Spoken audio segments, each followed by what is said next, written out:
Good morning everybody from a very misty Djuma private game reserve this morning. My name's Stefan. I'm going to be hosting your safari for the morning. It's myself and Scott in the vehicle today and Nikki in final control. At 4:20 this morning the camp was abuzz with hyena calls, spotted hyena calls, and so we decided to come this morning and have a look at the hyena den to see what has happened after the wild dog crashed into here yesterday morning. I know there was a few of you that were concerned over the well-being of the hyena, and I must say I'm glad to say that all seems in order. The cubs are in good condition. They're running around playing quite boisterously, and the females look good as well. We can only see one, the mother of the two young cubs at the moment. She is busy feeding her babies at the moment, and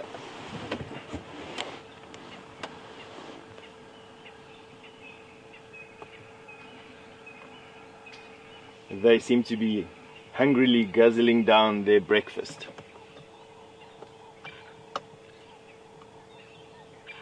Now, for those viewers new to WildEarth, we're in Djuma Private Game Reserve at the moment, which is situated inside the Sabi Sands Game Reserve, adjacent to the massive Kruger National Park in South Africa.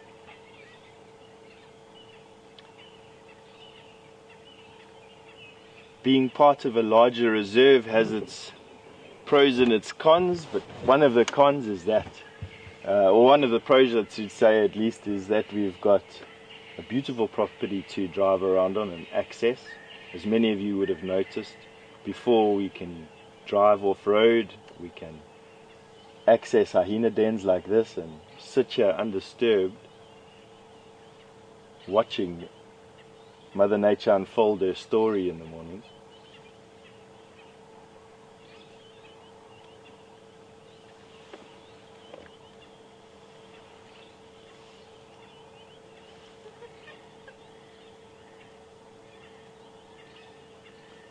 Now, although hyena can move around in the day, most of them move around at night time. So you probably find that this mother was foraging last night. They can walk incredibly far. I've heard reports of hyenas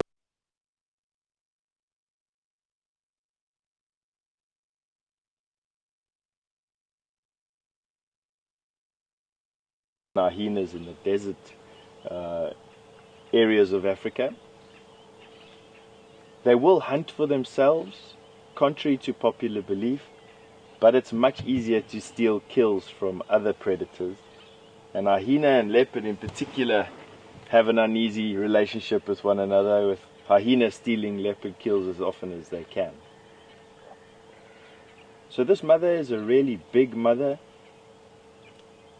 Hyena females are generally larger than what males are, and this is because they are very, very good mothers. And knowing that she's a good mother means that she needs to keep herself well nourished, and they're quite aggressive around carcasses and around food, with the females of spotted hyenas usually dominating kills and dominating food. It makes them a bit bigger, and usually for their entire lives will keep them bigger than the males.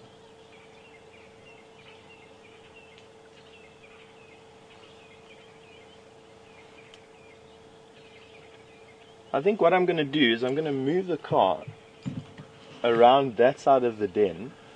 When we arrived they were playing on this side of the den, but I see they've now settled down a little bit, and let's go and change the angle.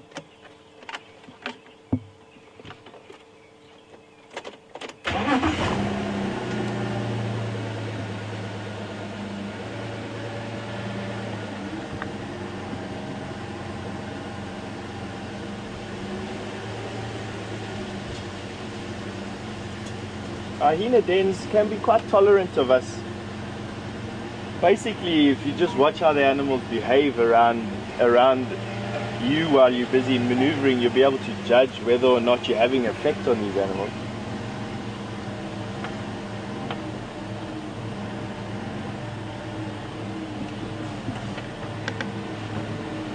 You can see the one cub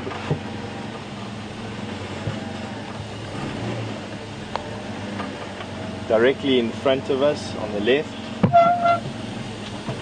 There we go. You can see Mom didn't even lift her head at us.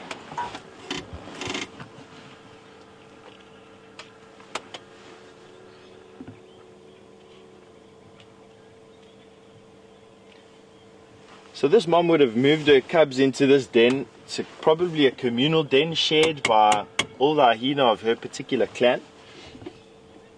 There are usually successive generations of cubs or cubs in a den like this, and in this particular case there's one cub from one mother and two cubs from another mother. They all share parenting, and they do this because these cubs will be at this den site for 12 to 15 months before they move off. It's a long time, and a little bit too much just for one mother to handle.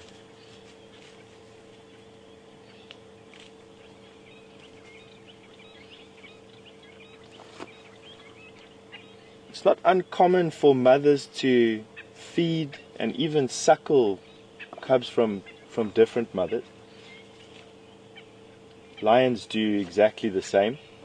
Social animals tend to help one another.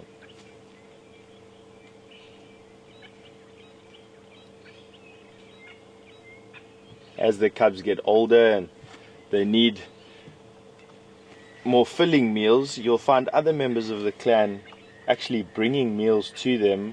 I've seen whole animals basically be brought to den sites like this, hindquarters of wildebeest and pieces of impala, and quite often by the time these cubs leave this den site, the whole area around it will be littered with bones and toys basically for the youngsters.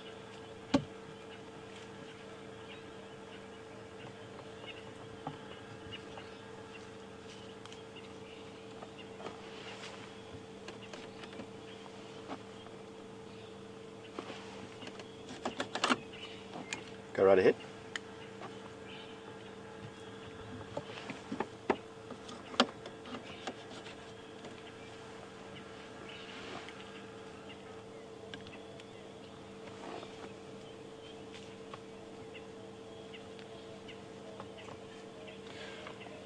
Good morning, Kathy from Tennessee.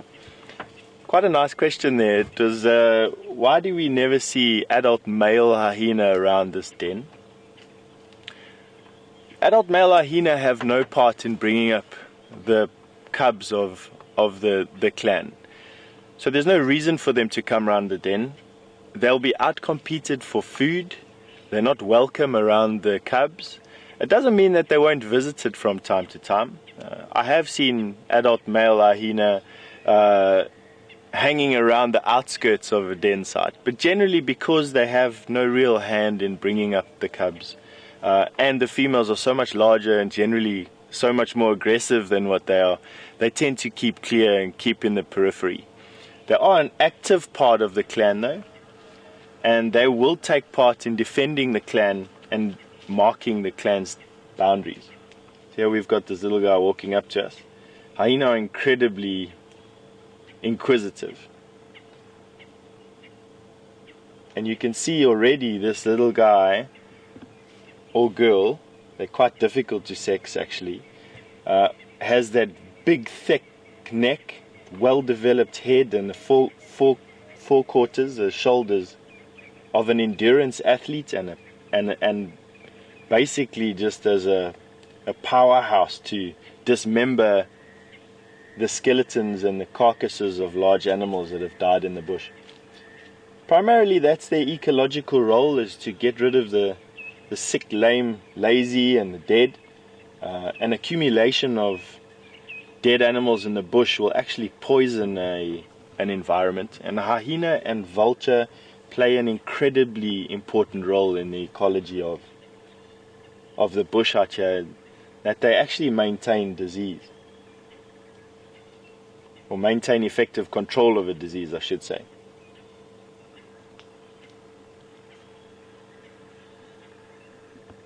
The by dismembering carcasses and carrying them off long distances, they're spreading the effect a carcass can have in any one area.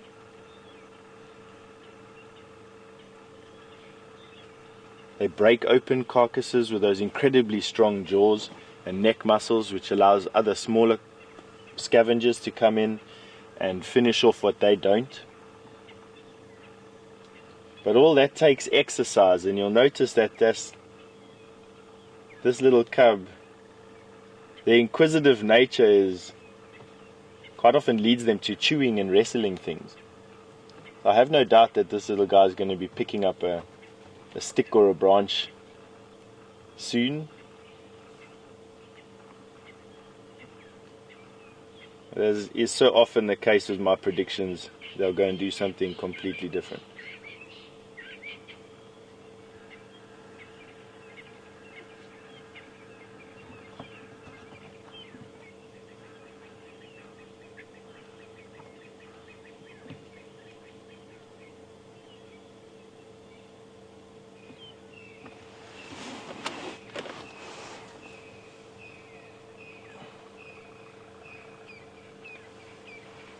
So you'll notice the tail wagging on the hyena cub. Hyenas have a very elaborate greeting ritual, and this little cub won't approach that female with her baby suckling on her without greeting her first. All hyenas greet each other very elaborately when they meet one another, and it's a display and a swapping of smells.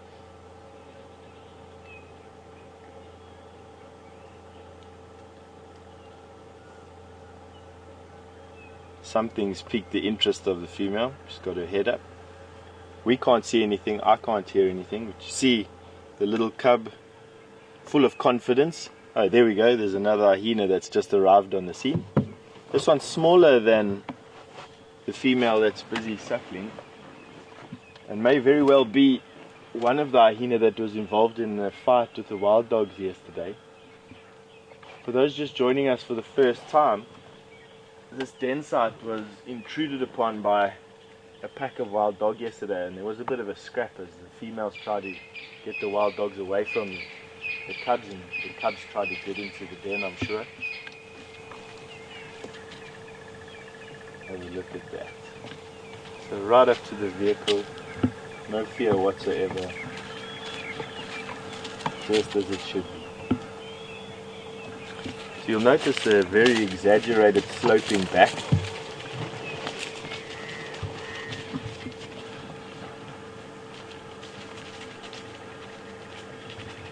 That sloping back stance that hyena have got is characteristic to them, but some antelope have it as well. Hartebeest, that's probably the mother of the... You can have a look at the greeting that's going to be going on here. A lot of smelling around. You'll notice that there's a bit of excitement all of a sudden at the appearance of this other hyena.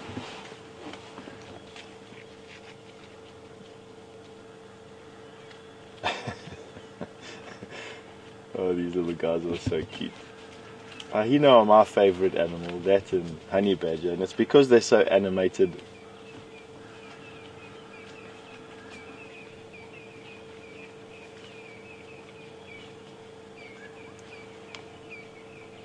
Good morning.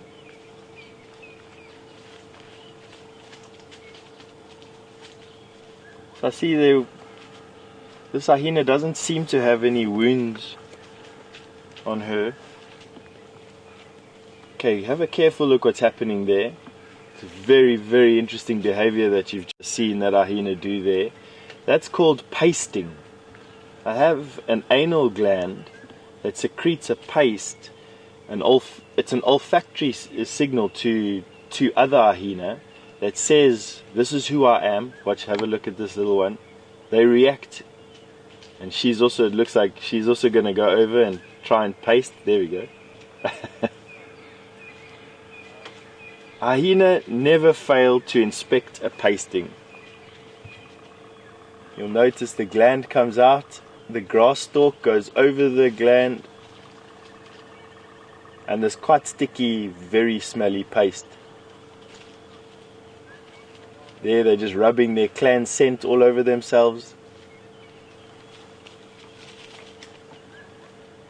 And it's one of the things that bond our hyena so closely together.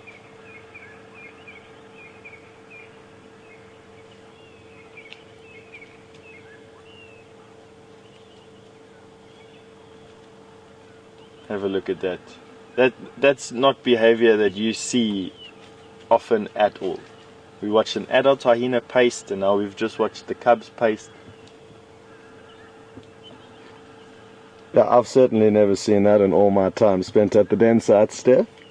So, like you said, that's awesome. Yeah.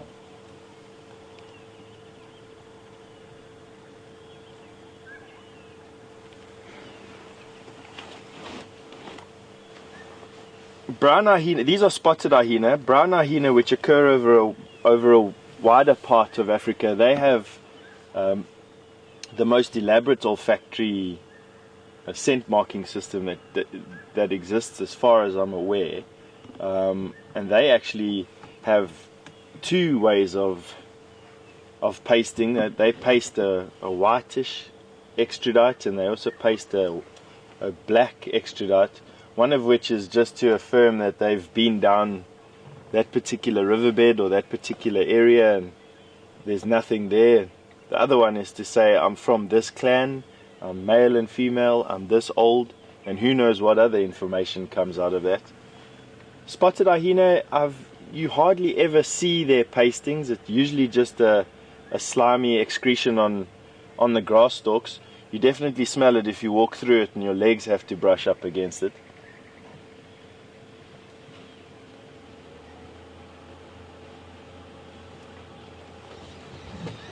So what I'm gonna reposition again. We have the female that just arrived. She's lying with her two cubs on the other side, and I think I'm gonna go there. Give us a view of what's going on.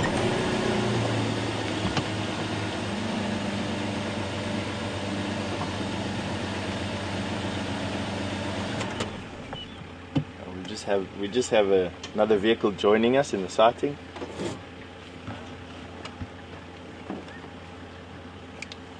Go with your message. Yeah, no problem.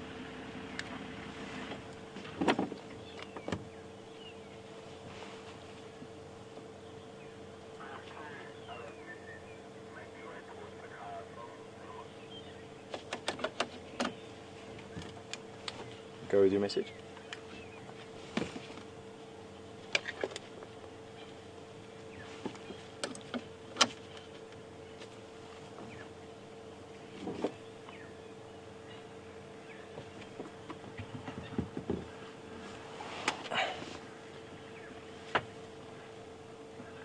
We have a question from Jane asking if a lower ranked female can take over the clan. The answer to that question is an absolute yes, but it would be at the expense of the matriarch. Not necessarily killing the matriarch, but definitely ousting her or demoting her considerably. The matriarchal position is a hereditary position, so it will be passed from the matriarch to a daughter, and these times are quite often hotly contested, because if the matriarch gets injured or killed by a lion or in a fight with something, then there is a bit of a power struggle. So the answer is an absolute yes.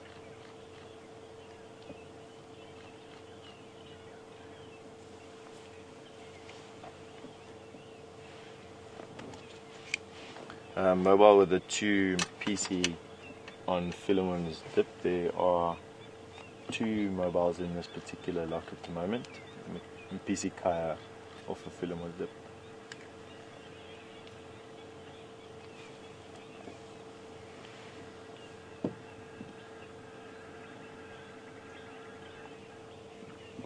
So den sites can get quite boisterous with the cubs, as you can imagine.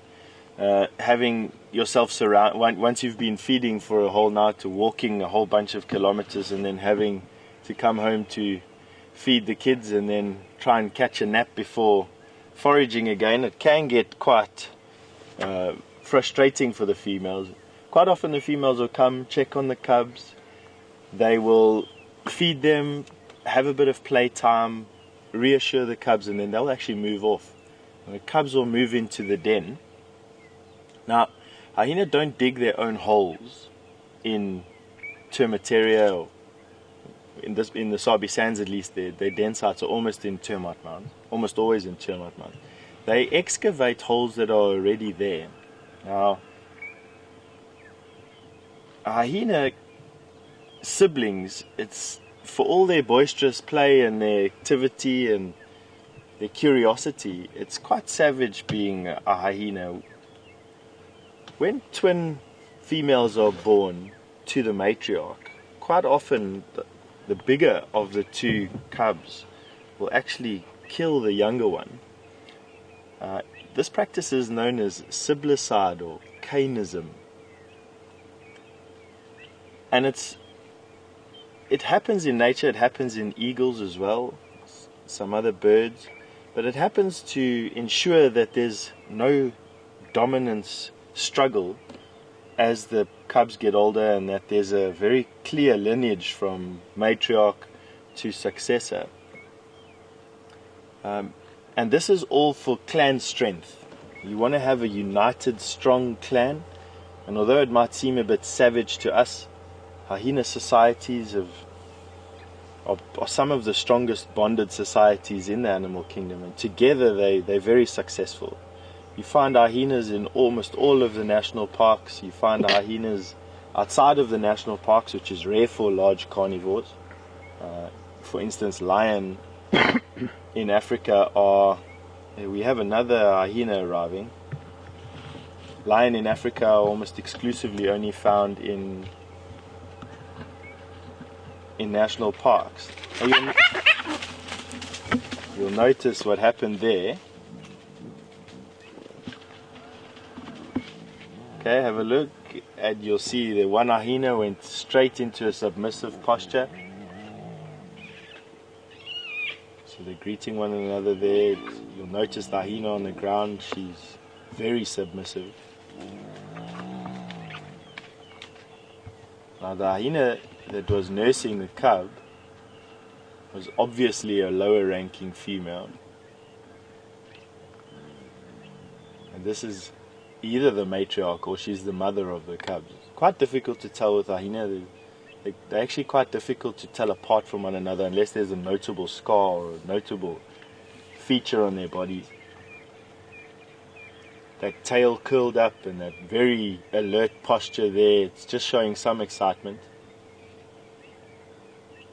Now there's no way that a hyena from another clan would have been nursing cubs at this clan.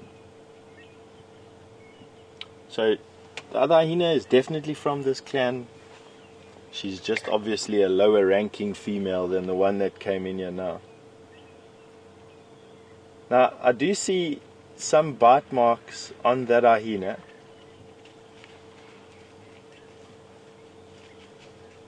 But she looks to be keeping them quite clean. She doesn't look to be injured. She looks a bit stiff, I will be honest.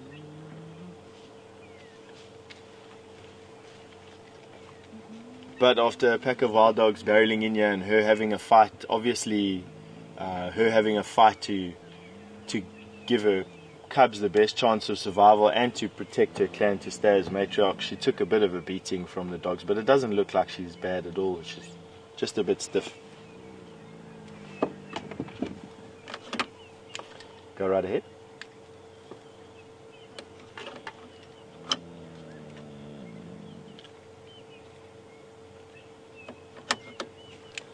Copy that. You'll notice the cubs are coming back out of the den now. So it's good practice for cubs as soon as they hear a disturbance, or as soon as they hear another hyena is coming or another predator, to run into the den. The cubs themselves will actually have excavated inside the den their own escape holes, and they quite often make these elaborate tunnels inside the dens that not even the adult hyena can get into. So yeah, they're greeting one another again. Just that ritualized greeting.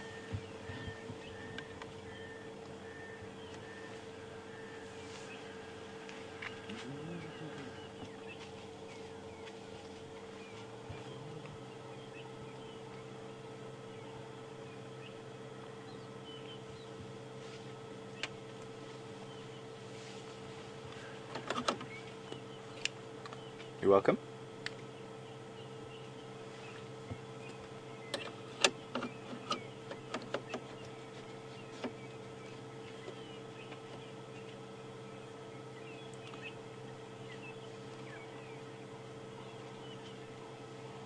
Linda in Washington, welcome Linda, has asked what the gestation period of hyena are.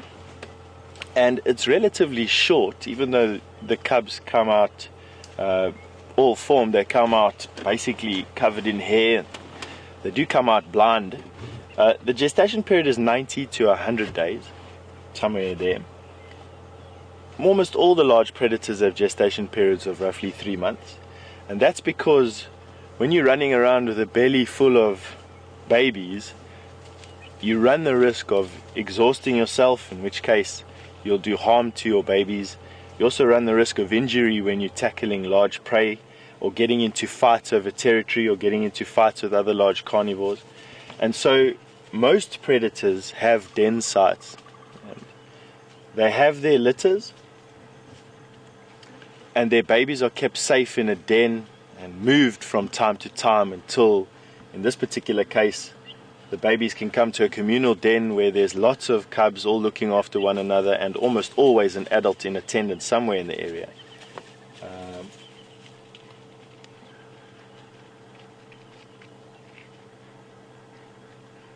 I hope that answers your question. You'll notice there's a meeting going on. In the Sabi Sand, you never really find large groups of hyenas together, even though the clan size may vary to a couple of dozen individuals. You hardly ever find all of them together all the time. I have seen 4, 5 and 6 hyena at a time when they are on the move hunting, but generally you only see them in groups of 2 or 3. You might find that these hyena have been separated for the night and are coming back now just to say hello and reaffirm their bonds with one another and say hello to the cubs and have a bit of family time.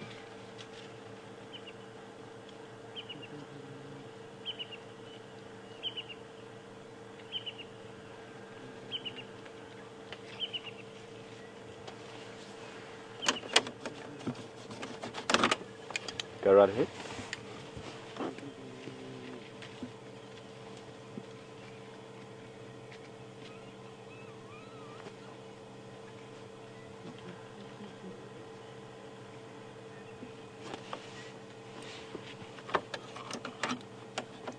Good morning, Jilly from Milwaukee. And your question about do hyena males band together for hunting? Yes, they do, although it's not a boys' club, as I suppose the question was implying. They don't band together because the females are bigger and nastier and looking after the babies and dominating kills, and it leaves them with nothing better to do. Hyenas will band together when they need to hunt large prey. So in areas where there's an abundance of large prey, they will band together. They'll also band together to protect boundaries from other hyena, and they'll also band together when they're mobbing large predators like lion or leopard off of kills. It by no means means that it always has to be males or always has to be females. Quite often there's mixed. Hyena are incredibly difficult to sex though. After 16 years in the bush, I still battle to sex hyena, and it takes a very long and close inspection of them and their behavioral traits to determine sex. I'm not even going to try here, although this one we're looking at right now, standing at the den entrance, she was the one that came running in here and forced submission from all the other females here. If you have a look across the base of her spine, you'll notice some teeth marks there.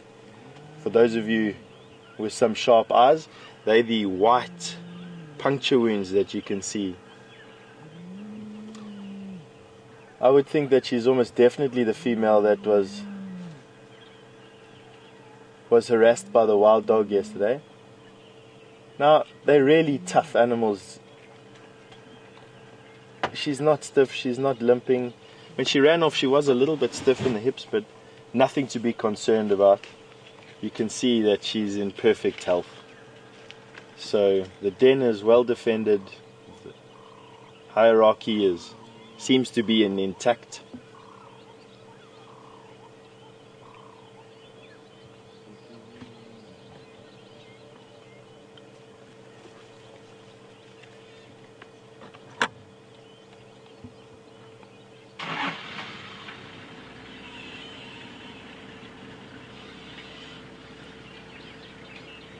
Now, unlike lion and leopard, whose teeth are there for grabbing and cutting or slicing, hyena's teeth are designed for grabbing and crushing. So you can notice they have really round heads. Their skulls are actually triangular, but because of the overdeveloped muscles on their head and in their neck, that gives them quite a barreled look in their faces and in their necks. And it's literally just muscle attachment. You'll have a look. This hyena we're looking at right now, you'll notice, if she bends down again, a bulge of muscle just below and behind her ear.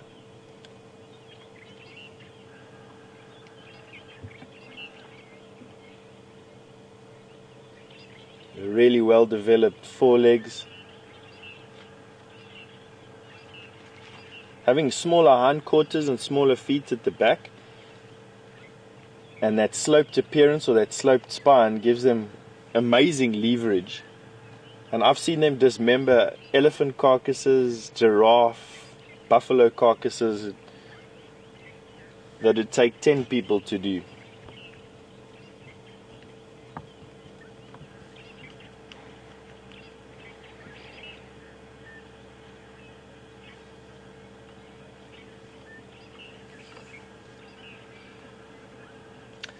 So that hyena is busy scratching her ear there. Makes you think, or might make you think, that hyenas are very similar to dogs.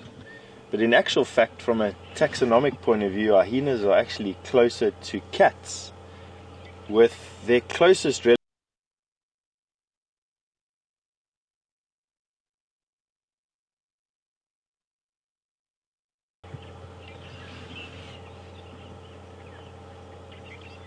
You'll notice this den site's looking a little bit bare already, and that's because the cubs are getting a bit older now, and their curiosity and their built-in need to exercise and build on the muscles that they have means that they will, almost anything that is within range of their reach and can be moved will be chewed up and carried around.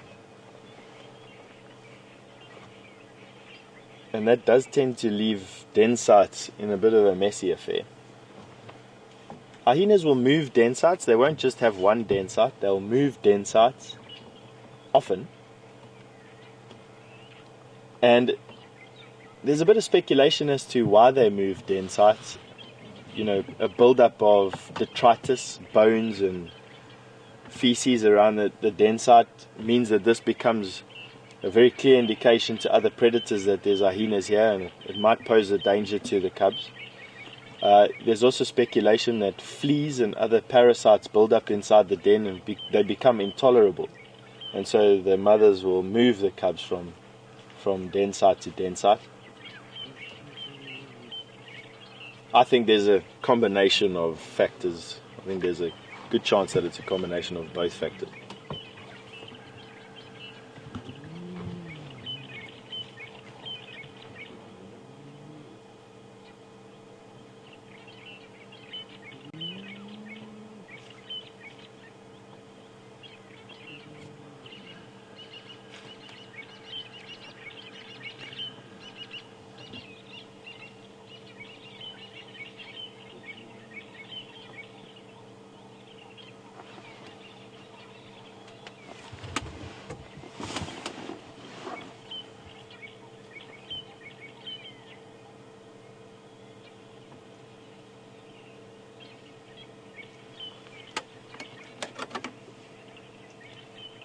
You're welcome.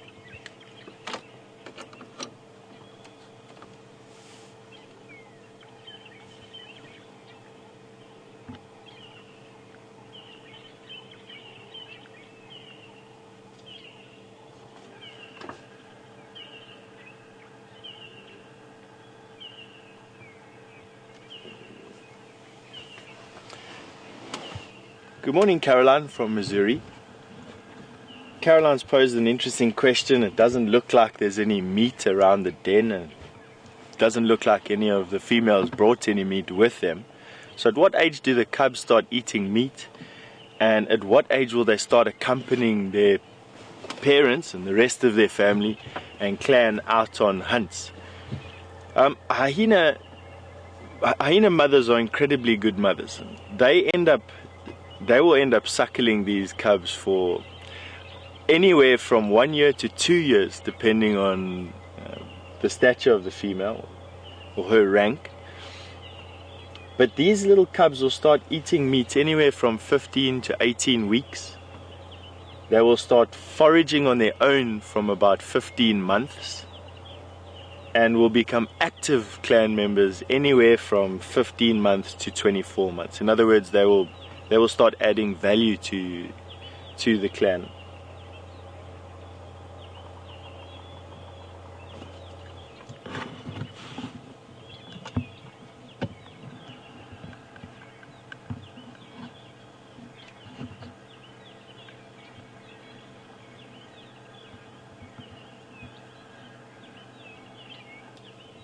See that little guy over there just busy pruning that bush?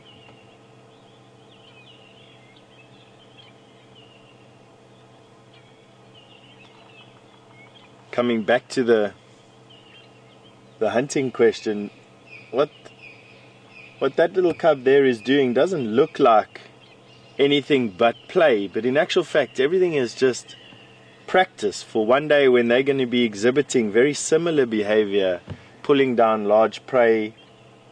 I've seen clans of hyena kill buffalo on their own, which was terrifying to witness, to be honest, because you don't expect hyena to be able to kill something that big.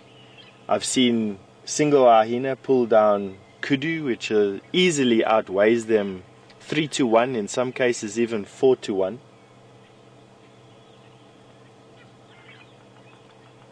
So what that little guy's doing is very important to his or her future survival. It's learning how to use that leverage in their body, learning how to tuck their back legs between their front legs so that they can leverage, getting those massive neck muscles into play and that long neck into play, exercising the jaw muscles so that they can dismember their prey and dismember carcasses.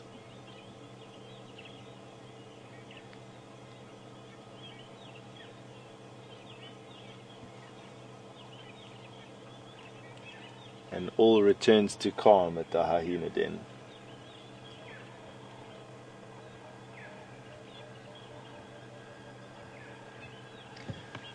I think what we're going to do is let's try and reposition to the other side of the den. If the hyena look like they are settling down for their morning, then we'll make our way out of the den site and give them some time just to relax.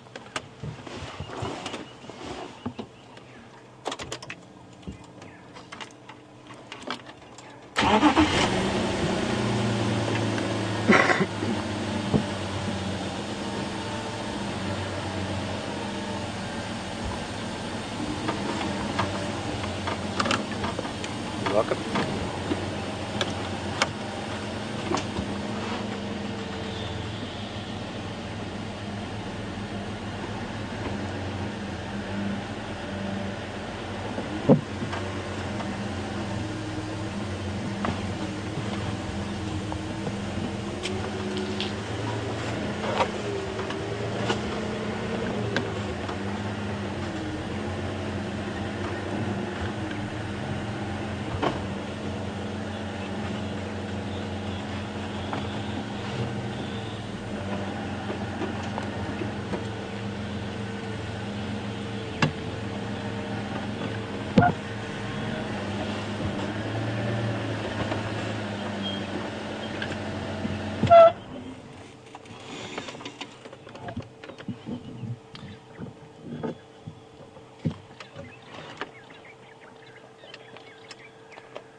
Would you go again?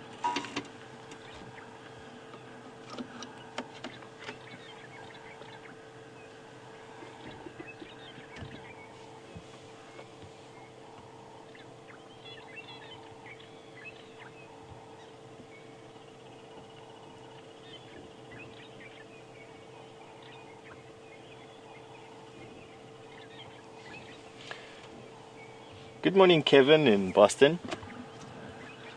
Kevin has asked, would these hyenas be in danger if the wild dogs arrived with three adult hyena around the den?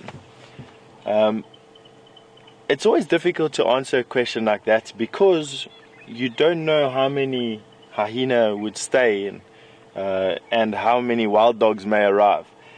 I have a theory that I've been working on over the years that works around weight. Now, hyena, usually the interactions you see between large predators are between hyena and lion or hyena and leopard, but in this case it would work well enough for hyena and wild dog. I see it as being a weight issue. So the three adult hyena that we have here, if we say they average around 40 kilograms each, that'll give us a total weight of hyena here of about 100 or roughly 120 kilograms. The average weight of a wild dog is about 15 kilograms, so you'd need a substantial amount of wild dog to run in here to give these hyenas any sort of run for their money. So yesterday, I'm not too sure how many wild dog were in the pack that ran through here, but what you could do is just extrapolate it out to 120 kilograms of hyena versus 120 kilograms of wild dog. In that case, I'd say that the wild dog would definitely pose a threat to the hyena, just because there'd be more of them and they can attack from more sides. But if it was just 3 or 4 wild dog, I see that the wild dog will be run off relatively easily. Wild dog are one of the rarest of the predators that we have in this part of the world, with only about 150 dogs in total in the entire Kruger National Park. Whereas hyena in the park are roughly 2,500. So I would say that hyena are definitely the more dominant of the predators in the Kruger National Park at the moment. I would say that at the moment only lion would outcompete them at all. But it would definitely come down to a situational thing. At the time, how many hyena are versus how many wild dog. And according to my theory at least, the pack weights of both.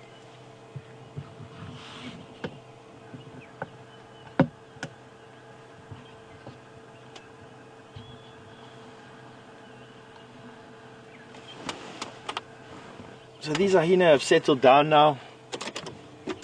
There hasn't been much activity here for the last 10 or 15 minutes. It's such a beautiful morning. The mist is starting to burn off of the valleys at the moment. The sun has started to rise. And I think what we're going to do at the moment is move off and go and have a look for something else exciting to watch. It's been fun with these hyena. I'm very, very glad that the female that was attacked yesterday seems to be in perfect health. I'm very happy to see that the cubs, there's nothing wrong with the cubs and they're just as boisterous as they were before. And I'm also happy to see that there's more than one hyena here at the moment, which shows that there's a good family bond still happening. And they all look healthy.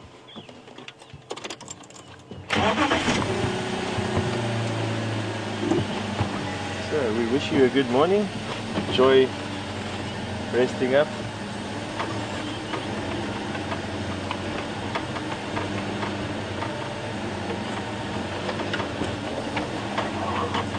Interestingly, I was awake this morning at about 2:30, and I bumped into a hyena inside of our camp. And obviously he was taking a chance by walking quite boldly into a camp that only has one entrance and one exit, and trying to scavenge for whatever she could of leftovers. Our camp at the moment with Scott and Brent filled with individuals who have got lots of experience in the bush and have developed a healthy respect for hyena over the years. I personally think that hyena are some of the most dangerous animals in the bush, something that we have to respect greatly. Unlike lion and unlike leopard, who it's quite rare for them to walk into a camp, hyena will without fear walk directly into the middle of a staff village. And for that reason I see them as being one of the most dangerous animals to have around a camp. It's not uncommon to hear of stories of hyena biting people quite badly who fall asleep with their doors open, or fall asleep in chairs around fires. So they're quite timid. For all their danger, the hyenas are easily scared off, and all he did was skedaddle out of the campsite last night. And then Diane from Austin said that around about 4:20 this morning there was calling around Djuma Dam. The hyena was vocalizing around the dam, probably the same individual. And she would have been vocalizing, or he would have been vocalizing. He would have been vocalizing to talk basically about, or to talk to the rest of their clan. I'm here, this is where I am, I'm healthy, I'm happy, or I'm upset, whatever message she was trying to convey. And it would have been answered. Usually hyenas answer one another, even if we can't hear it.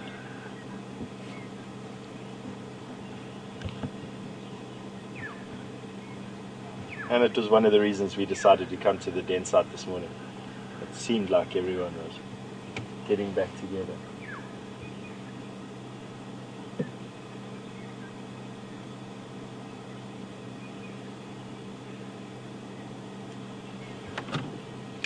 You're welcome.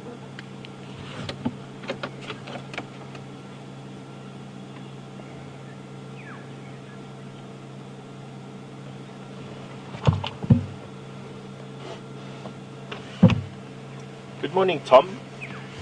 Tom, out of Holland, has asked a question: would male lion actively hunt hyena, or is it just a big fight when they meet one another? Hyena and male lion seem to have a hatred of one another. I don't know if it comes from the fact that a lot of lion cubs are eaten by hyena. Hyena will actively search out and kill lion cubs whenever they can. I got a feeling it's just because lion are more difficult to kill when they're adults, and so they're just eliminating competition later on. And this inbred fear, or this programmed fear, manifests itself in adult lion who are the top dogs in the bush. But I have seen male lions actively hunt and kill hyena, not in the same way that they'd hunt a buffalo by stalking, and but definitely they don't back down from an encounter with hyena, and will go out of their way to try and catch and kill one. Equally, male lion who are old or injured are often harassed and abused quite badly by hyena. Very often old male lion who have been injured during pride takeovers are then killed subsequently by hyena.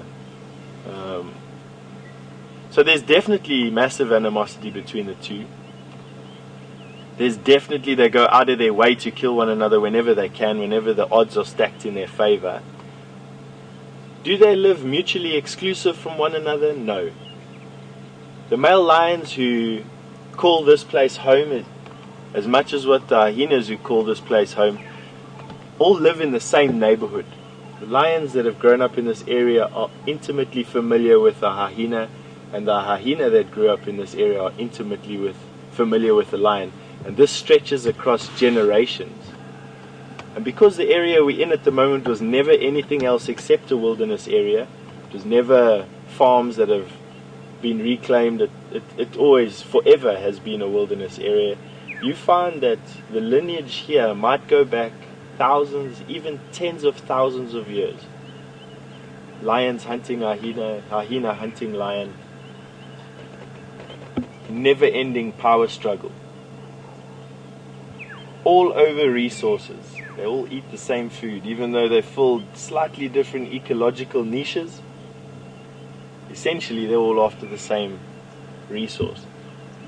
And at the top of a trophic pyramid, where predators are they're at the top of their trophic pyramid, energy acquisition is difficult. Take giraffe and trees, for instance. It seemed that there'd be an abundance of food for a giraffe and a tree, but not that many. There are definitely more trees than giraffe. Equally so, there are definitely more giraffe than there are lion and hyena.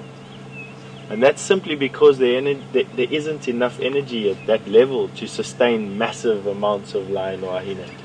There would be no balance if there was.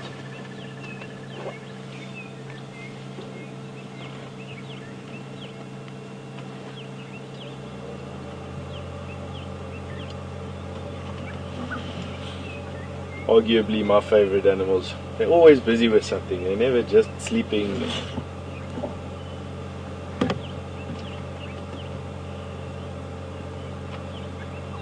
You notice the massive jawbone that you can see there.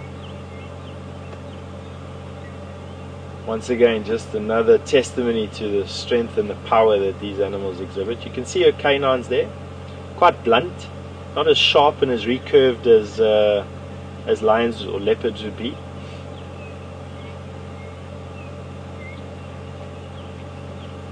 So, grabbing, holding and crushing. Big front paws, blunt nails used for digging, not retractable claws that are recurved and sharp.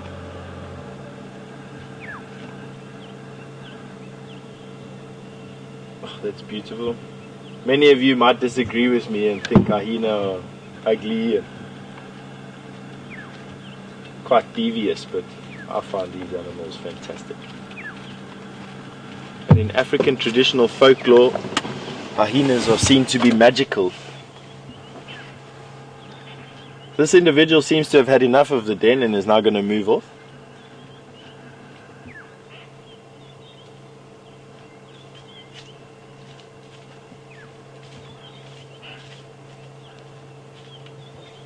Now, although you don't see hyena walking around in the day or very often, they have this most amazing ability to just appear at kills and in the most bizarre places at any time of the day.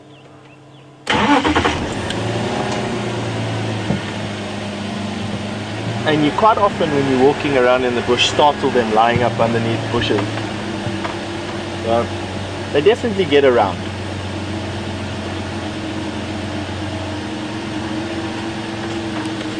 I think that's going to be our cue. We're going to move on. Hyena have been exceedingly generous in showing us a portion of their lives this morning. For those of you just joining us, you're welcome to send through questions on Twitter at #SafariLive, or you can email questions at wildearth.tv, and we'll try our best to answer as many questions as we can while we're trying to find you something else to look for.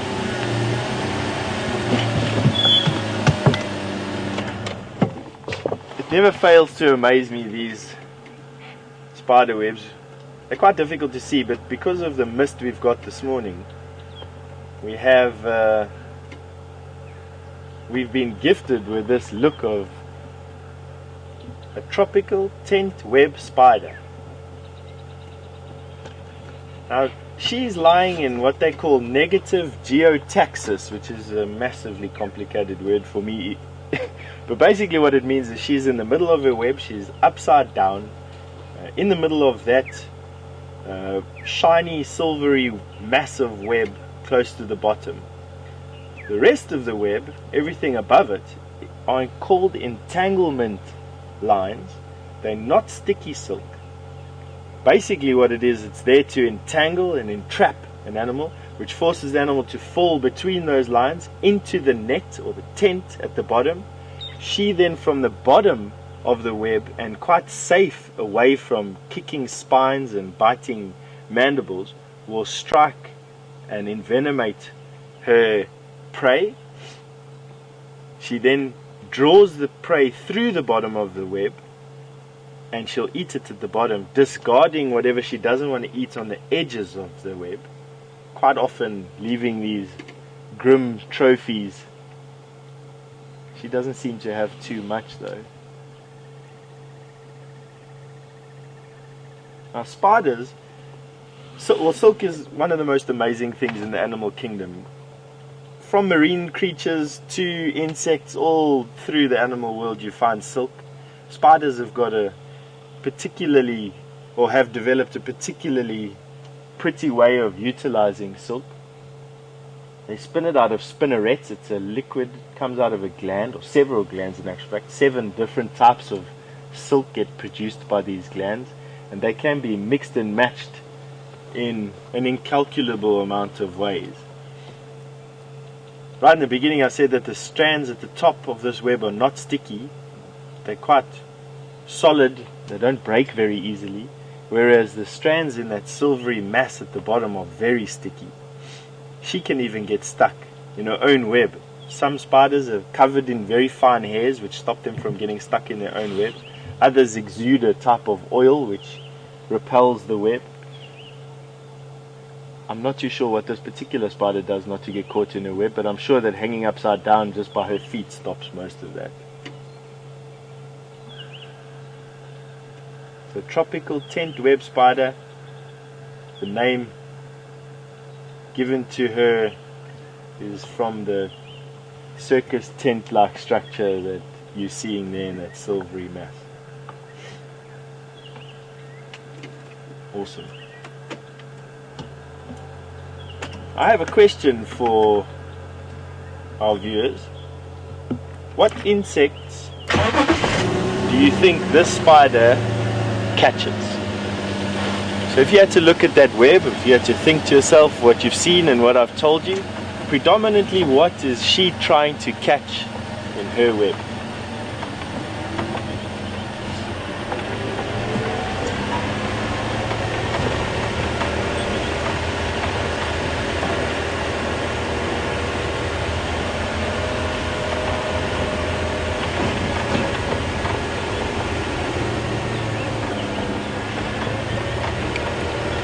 Stations, I'm making my way out of the PC kayak, if you're feeling on stiff.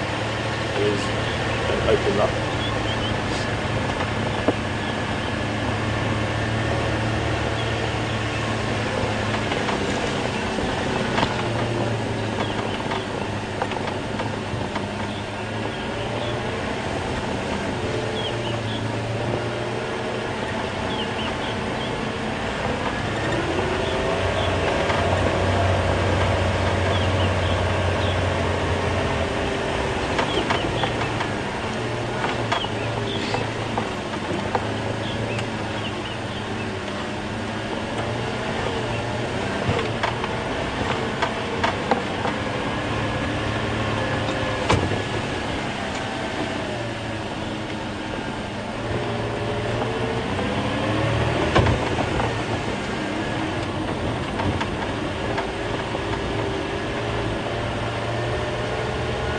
What a beautiful morning.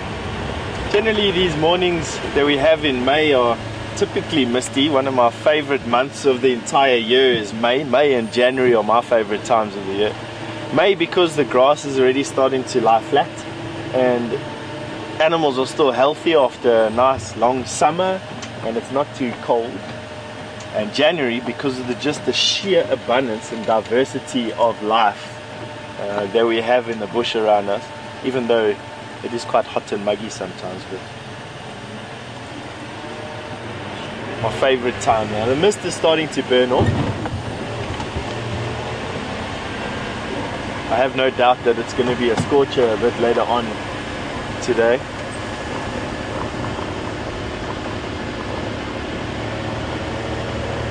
Myself and Scott have noticed that the bush is seemingly drying up a bit earlier than usual, although these things are often quite subjective. We've only been working in the bush for a short amount of time, relatively speaking. 16 years in the bush has actually only seen me go through a wet cycle.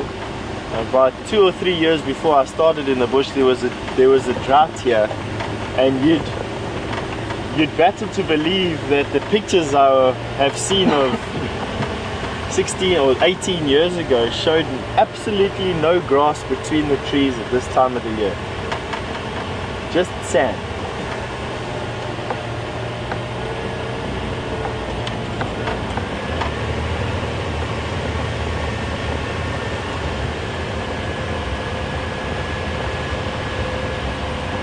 What we're slowly going to be doing is some of the other vehicles that are on safari. As you know, we're part of a larger guiding community around us, and we're all helping one another read what we like to call out here the bush newspaper.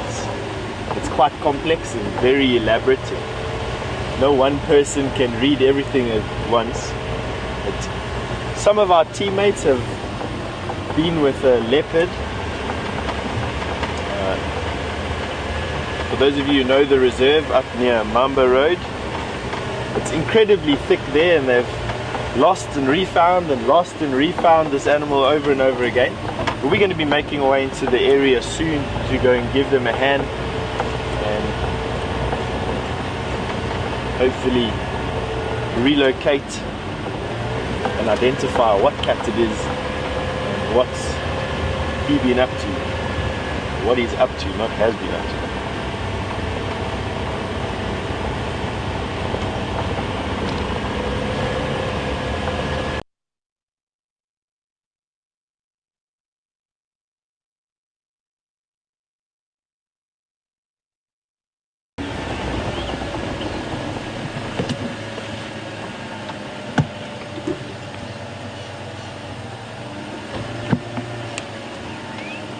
We have a bird party around us.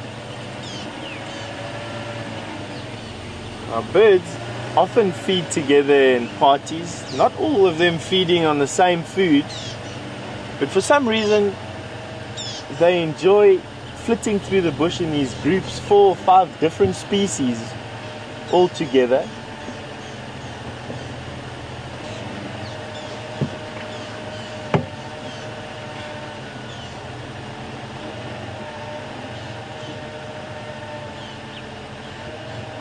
We've got a southern black tit, we've got an orange-breasted bushrock,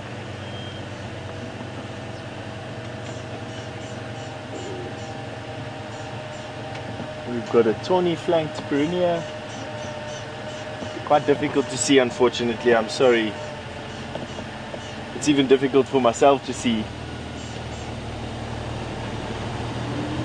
But a bird party nevertheless. Now this is very interesting.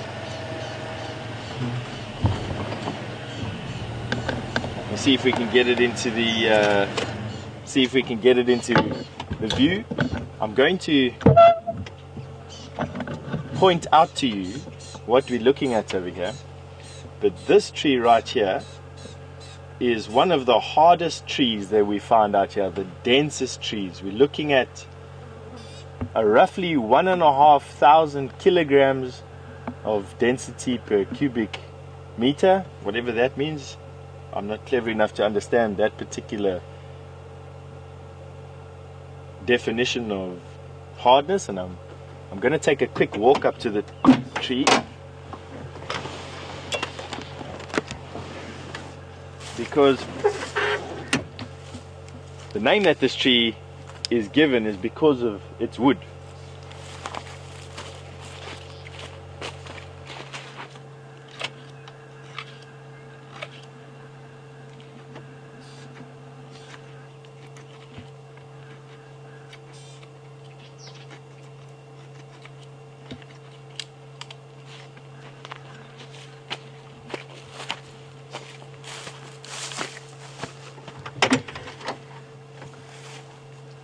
where I was scraping, I don't know if it'll come out that clear, but you'll see that it's white and black.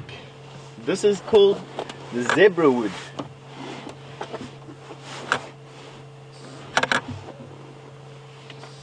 Are we battling slightly? Battling there. Possibly it's the camera operator.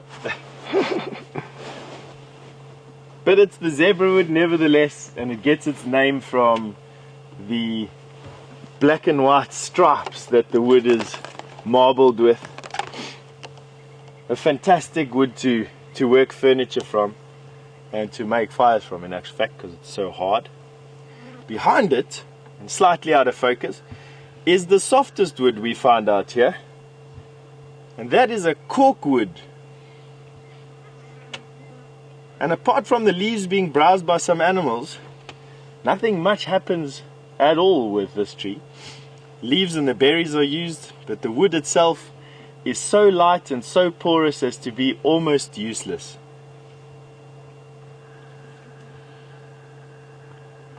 So one of the hardest, and the softest trees growing right next to one another. It never fails to amaze me that out of the same patch of sand, basically, you get trees that exhibit such different qualities to one another. They use the same sunlight, they have the same water, they have the same minerals, and yet two completely different trees. I say, to this day it still astounds me.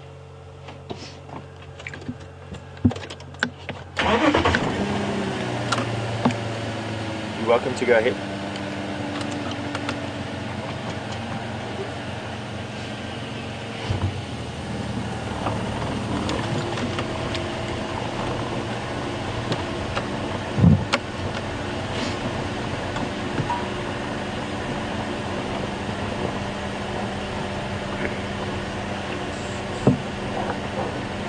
So well done to everybody who had a shot to trying to answer my question posed to you about what the spider eats. We've had answers ranging from moths, bugs, butterflies, grasshoppers, bees, and in a way you're almost all right, because spiders will catch almost anything.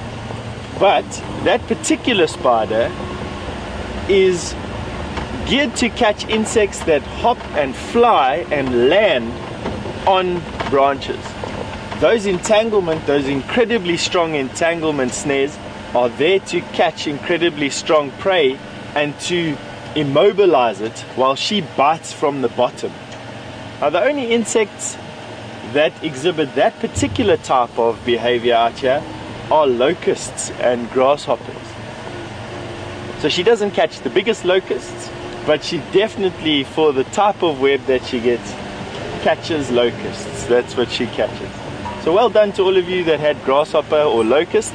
That's the right answer.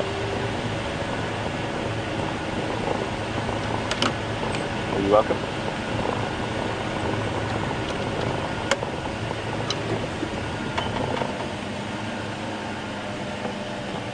So well done to Maggie and Eric. You had it right. Congratulations. It was actually quite a difficult question. Well done.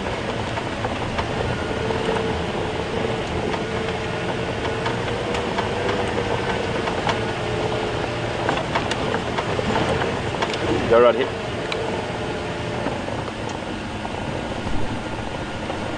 That's affirmative. Just would you mind just going to the lock again?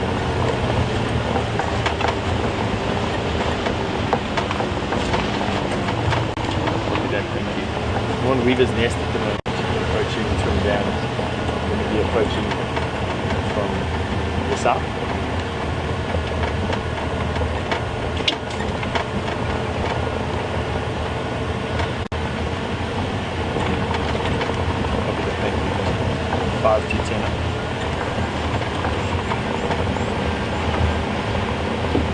Okay folks, I think what we're going to do is we're going to try and pick up the pace a little bit. Our teammates that have been finding and losing and finding and losing that leopard have found him walking on a road not too far away from us at the moment. And what we're going to try and do is make our way into the area. Hopefully he doesn't go into the thick bush that's typical of that particular area of this reserve. And We'll see if we can get to see it.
Copy that, no problem.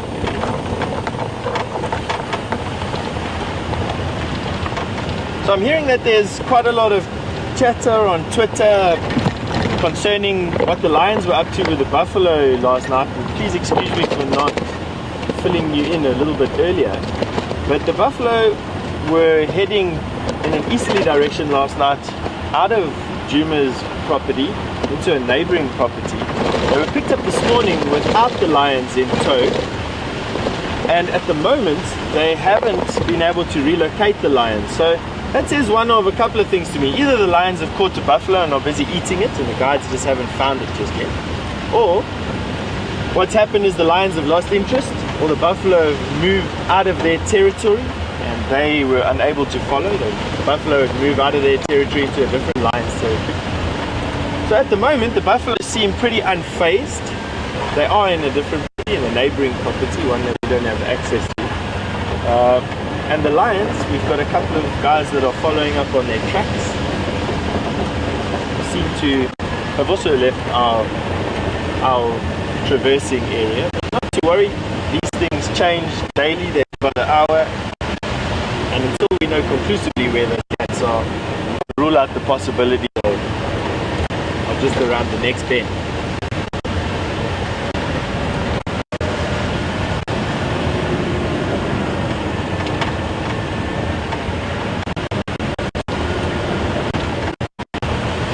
So you'll notice an arrow straight road that we're busy driving at the moment. It's a road that's used as a fire break in the Sabi Sand. As you can imagine, in a wilderness area the size that we have, fires, runaway fires at least, pose an incredibly big risk to people's lives and property. And arrow straight roads like this are the easiest way of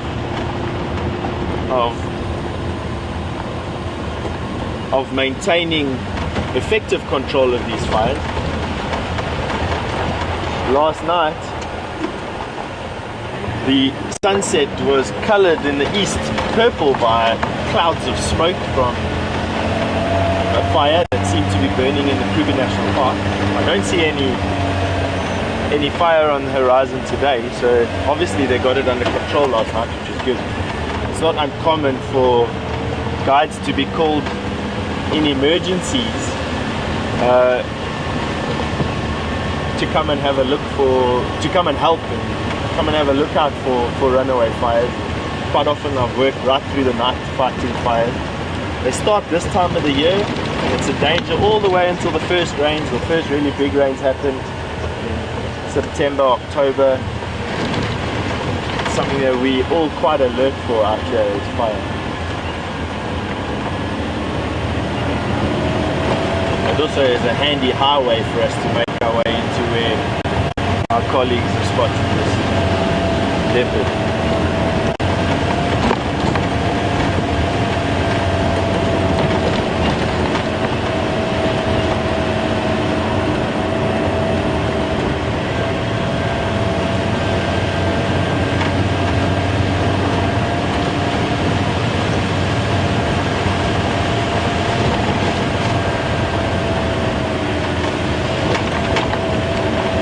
Station where that animal almost found that, or you can just on the road.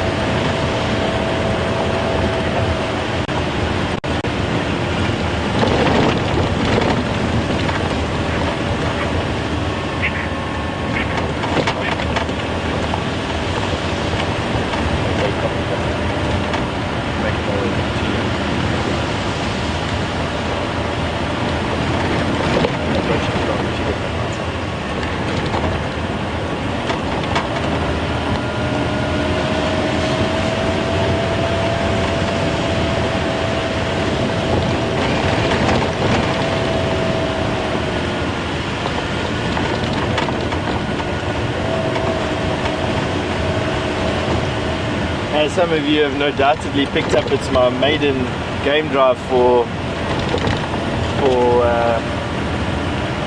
WildEarth today. And although I've been doing or have done tens of thousands of game drives in my time, it always is exciting to be on a new property and working with a new team.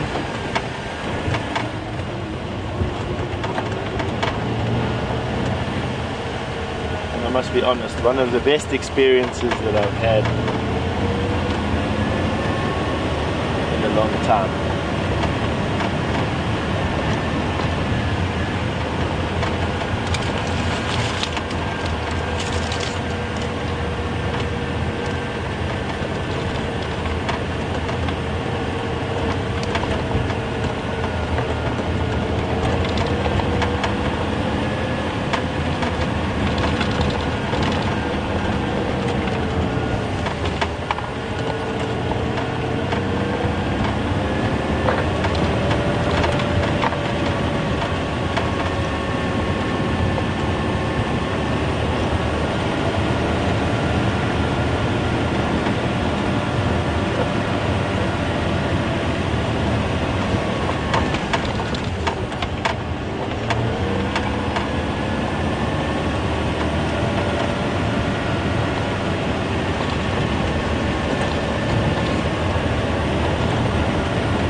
Bush nice and fresh this morning. The temperature, as you can see from my jersey that I've got at the moment, this morning was probably around about 12-15 degrees centigrade. We'll be getting progressively bulkier with all the jackets and jerseys that we'll be donning in the early mornings and the late afternoons as the seasons progress, with winter here for us being June, July and August are the coldest months here, and the temperatures will decrease to around about zero, funnily enough, even though there's a 20-degree plus temperature range in the day. Daytimes here are still quite warm at 20 degrees above zero, which for your message.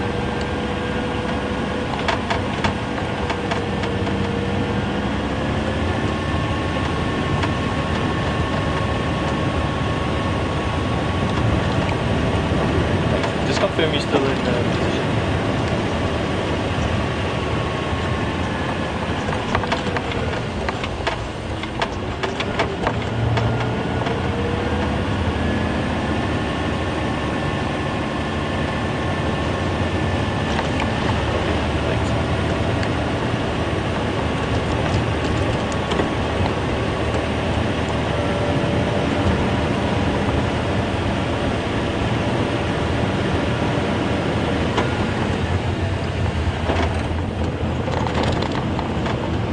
So getting back to the temperature ranges, so at the moment 10 to 15 degrees centigrade, it'll probably go up to around about 30 degrees centigrade by the time 1-2 o'clock this afternoon comes about, and we can guess in the next month or so that it's going to go down to below 5 degrees by June, middle of June, when cold fronts start rolling in from the Cape. We go down to freezing, and then bald guys like myself definitely keep their solar panels under wraps for most of the morning. Now the road that we're on at the moment is the road that they've lost that leopard on. He was last seen hunting a bushbuck in a clearing. So what our friends have done, have left a branch in the road for us to mark the spot where they last saw the animal. We're going to be making our way into this area and seeing if we can use our Scott Nice combined skill to draw this cat out of the grass. Luckily for us, the area we're driving through at the moment seems pretty open, but from what I understand, the area where they lost him was very thick. So keeping our eyes peeled, we're going to be using all of our sensors leopard definitely disturb the bush as they move through it, and if we're lucky, his presence is going to be given away by a francolin or a prey species of some sort.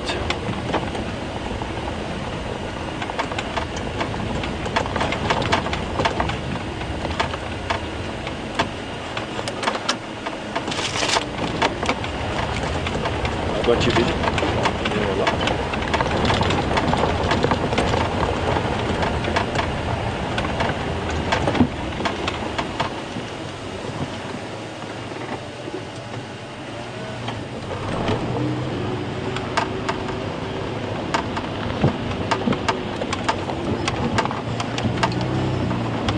Making way for the vehicle that you saw in our view a few seconds ago. The road was a little bit too thick, the bush was a bit too thick. Good morning. Morning guys. How are you? Fine, and you? Sorry for bumping into your side there, the police here. That's okay. Alright, I'm gonna go around. I'll let you guys know if I relocate him on that side. Okay, thank you. Thanks, man. Thanks for the help.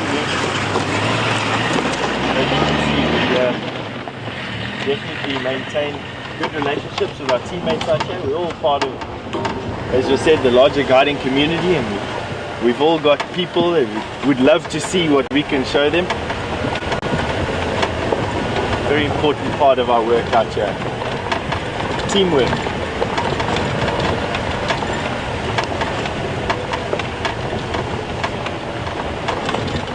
As you can see, the bush here is very thick, typical of leopard.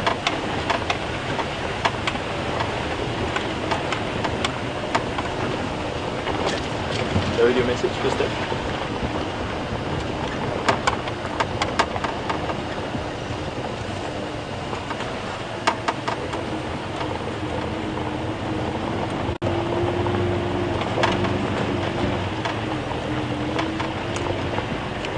Copy that, thank you.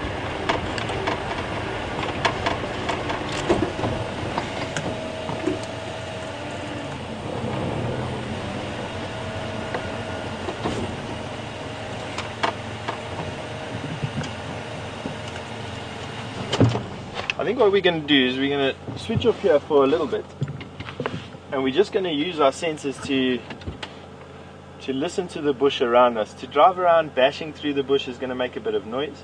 While we're doing that, I see Scott has picked up on a really big female golden orb web spider who's doing some running maintenance and repair to her web. Fantastic.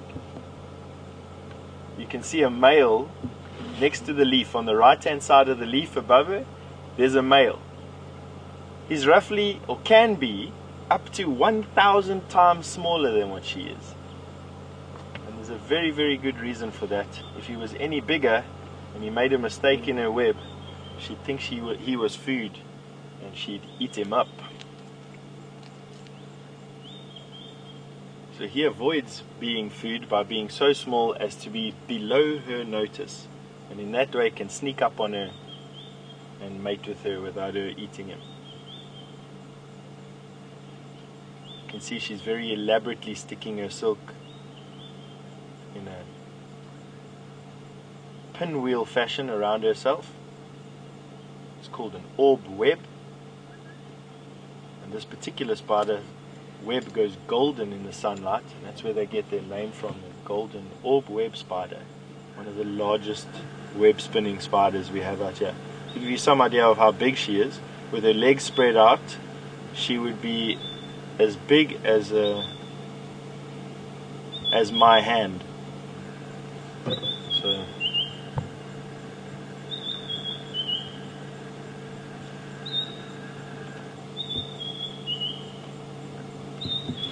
doing some maintenance on her web.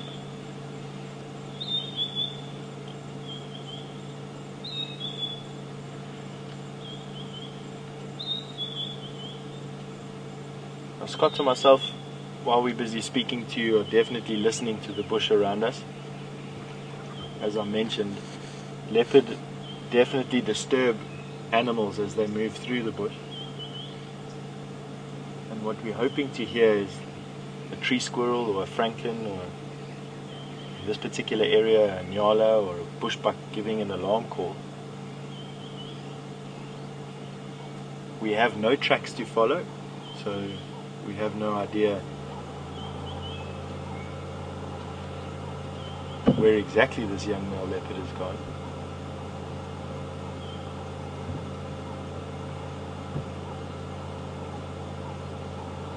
And with him being on the move, to just drive through the bush aimlessly wouldn't really achieve much.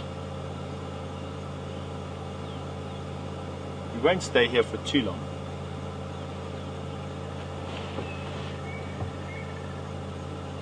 The date, there's a squirrel giving an alarm call.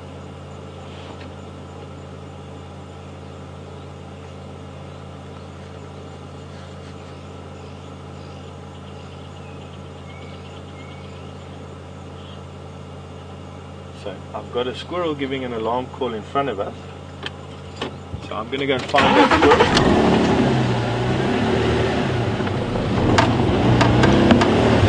Once we find the squirrel, we need to do it relatively quickly, because once leopards know they've been seen by a squirrel or by something, they quite often just hightail it out of the area. What it is going to take is for us to drive a little bit and Some ellies, if you want, just behind us. Okay. But they are moving. Scott's just seen some elephant behind us as well. It's amazing. We were standing there with our engines off and we didn't even hear it. But I'm more interested at the moment just in listening for the squirrel. I've also seen, I think it's a bushbuck. Yeah, I can see a big male bushbuck just behind us. Let me try to get onto it. So Scott can see a big male bushbuck. And the elephant's in the background, but it is very thick. Elephant in the background and a bushbuck with a squirrel that's calling in this area. Now, the elephant, the leopard obviously won't hunt, but the bushbuck most definitely is in the prey range of a young male leopard. And with the squirrel that's making these calls, I don't hear the squirrel anymore. But everything is leading me to believe that this leopard is actually still in the area, which is a good thing. The grass is relatively high, probably about waist height. In actual fact, if I were to give it some perspective for you,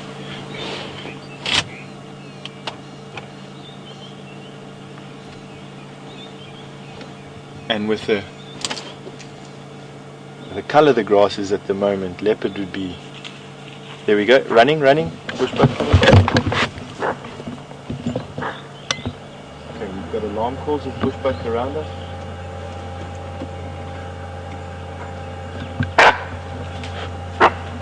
That noise that you're hearing there. Oh, here comes a leopard, it's right behind it. We've just got the leopard, he's just been running after that bushbuck. You may or may not have seen a flash of color as the bushbuck came behind the car. Leopard was definitely hunting the bushbuck. Unfortunately, he missed. So we're just going to give him just 2 seconds to calm down. After having just used that amount of energy and the bushbuck making the alarm call, this leopard definitely feels out of place at the moment. It's not uncommon. I don't just want to barrel down onto him, but he looks calm. And you know what, guys? That's what it takes to find cats out here.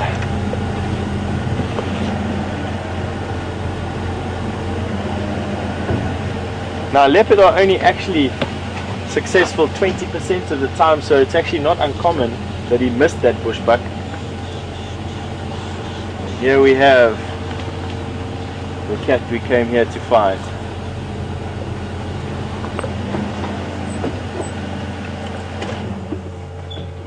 It is a young animal.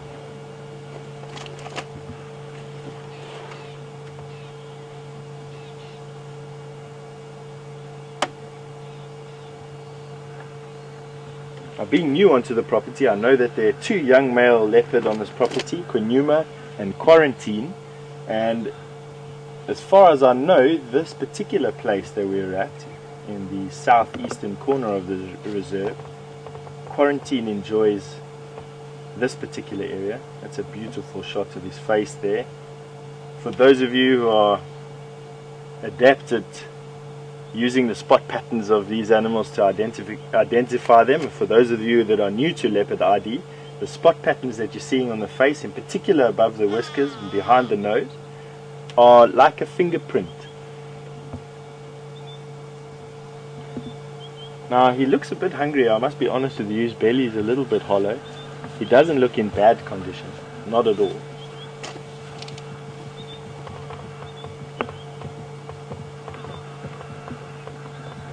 What a fantastic animal.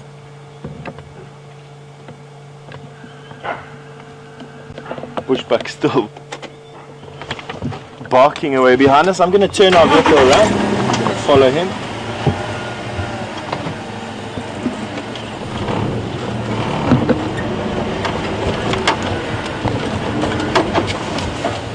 Being a bit hungry, he's not skinny, but being a bit hungry, he will hunt a little bit deeper into the day than he would normally do if he was full.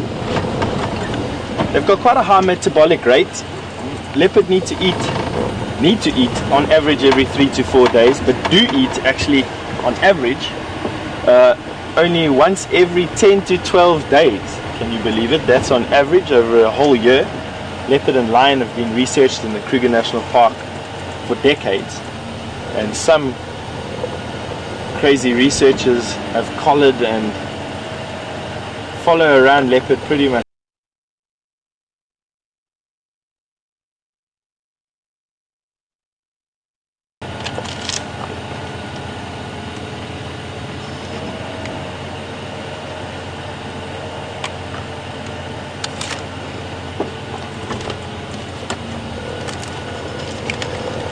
Stations, we've relocated this young male Ingwe. He's mobile north off of Mamba on the western side of the drainage line.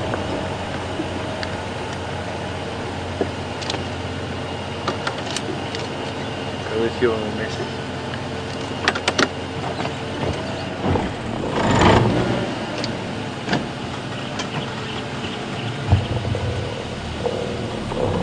So we've just got an update on Twitter, and thank you very, very much for your help, is that we've positively identified him as quarantine. Watch this spider here.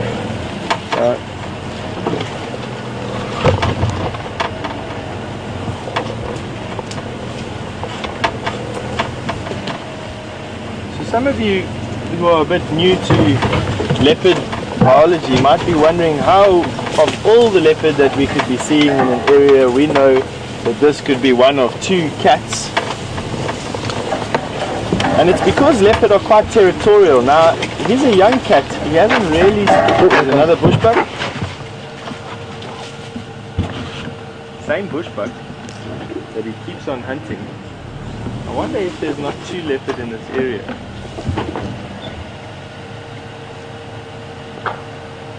Because the bushbuck are coming from in front of us and from a different area, not next to where we've got.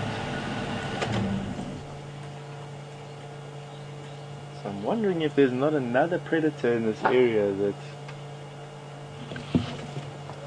contributing to the confusion that these bushbuck are seeing. Now, it's not common to see bushbuck in this area. They're actually quite rare to see. There we go, bushbuck jumping. Very, very close to where we last saw quarantine. An adult male bushbuck like that is a formidable foe. They're not the easiest things to take down. They're incredibly powerful. You saw those big horns, incredibly sharp, needle tipped.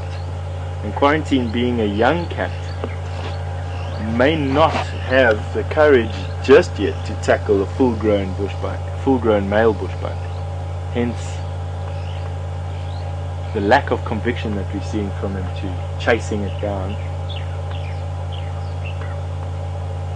Now, the last time I saw him, he was in that bush on the right hand side of your screen, probably 50 feet from where we are right now. I've got a funny feeling he's probably gone to ground there. Leopard have a tendency just to go down into a preemptive strike pose, which is on their haunches, quite low down. I didn't want to get involved in the hunt, which is why I switched off the car and we just stopped. We in no way want to try and influence a hunt in either way, either in the bushbuck's favour or in the leopard's favour. The bushbuck has moved off across the drainage line. We're definitely getting more alarm calls of bushbuck all around us, so my gut feel still tells me that we've got more than one cat in this area. Now, with the bushbuck having moved away from this leopard, and typically leopard only really hunting anywhere from about 5 to 30 meters, I'm fairly certain that we won't be influencing any hunt negatively. We're going to try and pick him up again before we lose him.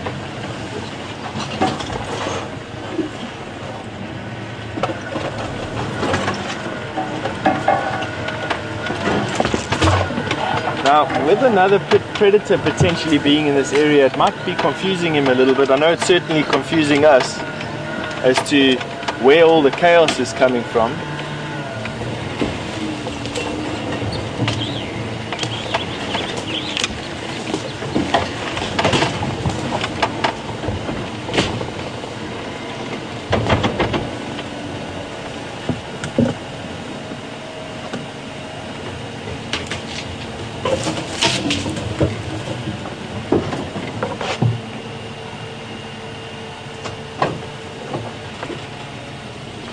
So he's definitely not in this little bush where we left him, which is not unexpected. Leopard can perform these most amazing stunts of disappearing right under your nose basically. But this is where we last saw him. The bushbuck ran off in this direction here, and I think what we're going to do is try and find the bushbuck, hopefully with leopard in tow.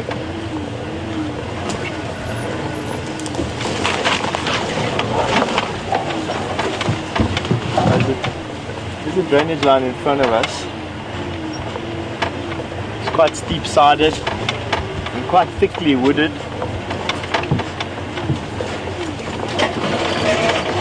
This is the direction that the bushbuck took off in. Bushbuck, as their name suggests, enjoy very, very thick bush.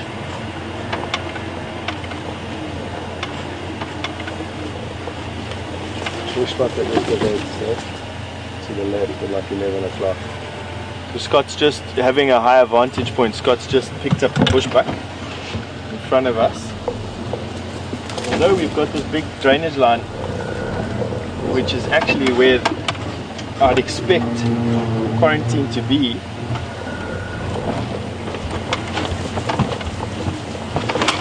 using whatever cover they can, it's very difficult for us to drive inside there. So I'm going to go to where we've got the bushbuck. The bushbuck is in front of us, and a nyala. So we've got a male bushbuck and some nyala. Nyala, although nyala will feature in the prey of leopard, definitely the bushbuck is what he'd probably be aiming at. That nyala is a little bit too big for him. That nyala is probably weighing in at roughly 100 kilograms.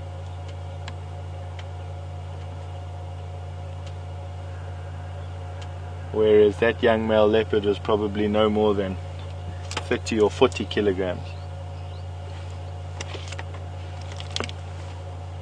The stations we've lost visual of this.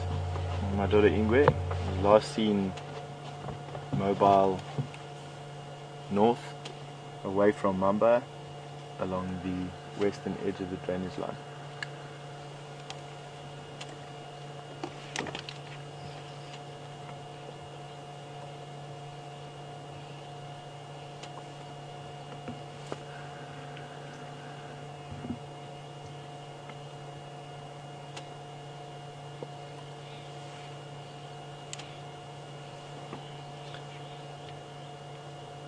That's a bull nyala that you were just having a look at over there.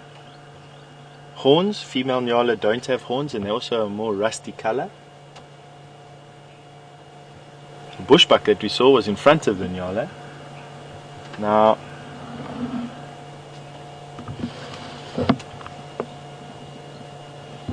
Only thing that I'm seeing around is Franklin. I'm fairly certain that this young male leopard went into this very thick drainage line on my right hand side. I'm going to see if we can't follow where those nyala came from. Through there's the bushbuck. You can see bushbuck's making his way back actually where he came from.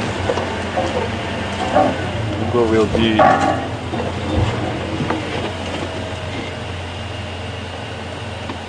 See if we can just switch off a little bit. It worked for us once. There's no reason to believe why it won't work for us again. He is obviously quite hungry. There are animals in the prey weight size that he has right here. There's a lot of cover. I have no doubt that he's still in the area.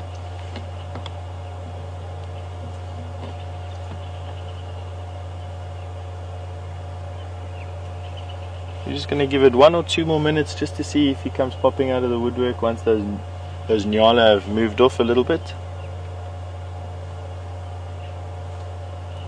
And then what we'll do is we'll hug the drainage line back towards the road.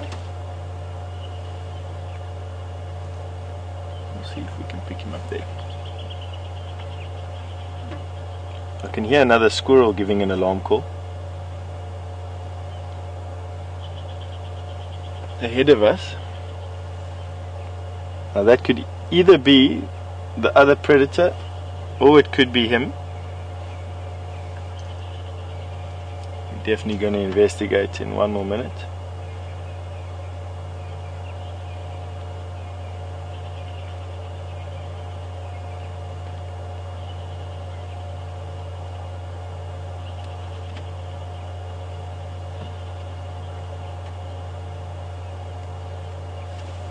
Have a look there.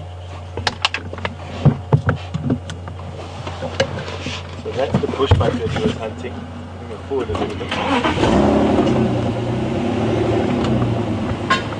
You see that's an adult male bushbuck. Don't see them very often in the open like that. He is going straight back to where we last saw Quarantine.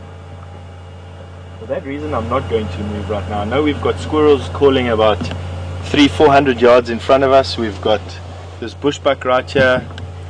We've got some nyala around us. We haven't seen Quarantine come out of this drainage line. I've got a funny feeling in my gut that he's still here. Let's see if that bushbuck can't find him for us again. And with a bit of luck, pinpoint where he is.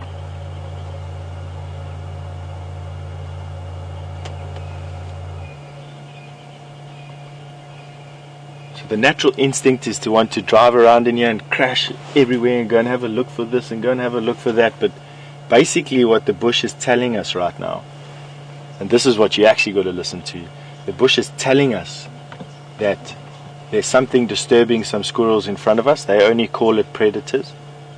We've got prey species of animals around us, for leopard, the bushbuck.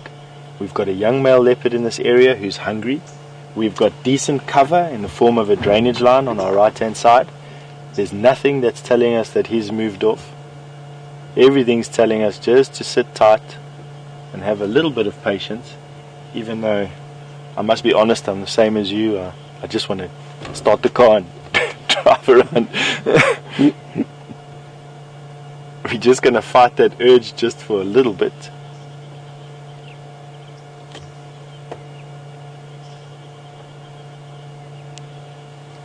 I can see the nyala seems to be following the same course as the bushbuck.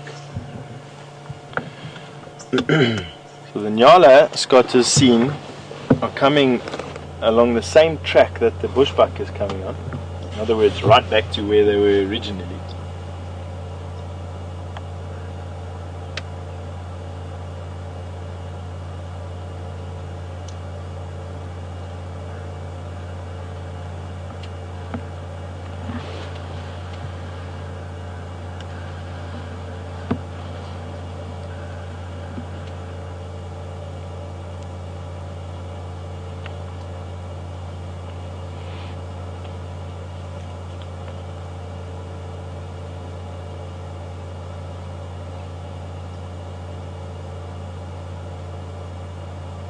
tension that we're feeling is delicious at the moment, I must be honest with you. There just seems to be an energy around here.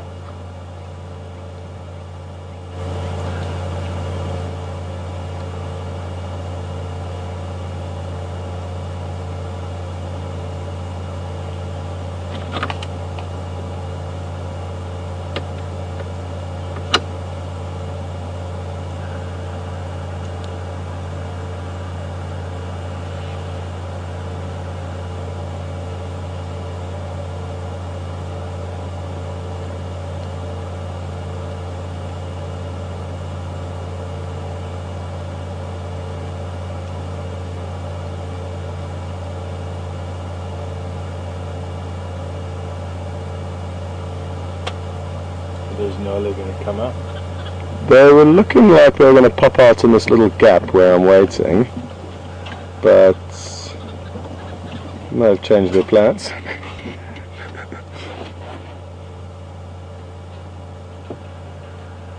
So thank goodness these animals are not tame and don't do what you think they're going to do, otherwise we'd have very boring lives out here. But now we need to decide what we're going to do. Either we've got a choice to go and have a look what that squirrel's shouting at, which my gut feel tells me is another predator, or we need to just stick to this drainage line where we lost him and see if he isn't lying up here somewhere. What do you think? Or the elephant. Or the elephant. Too many options. Too many options. Okay.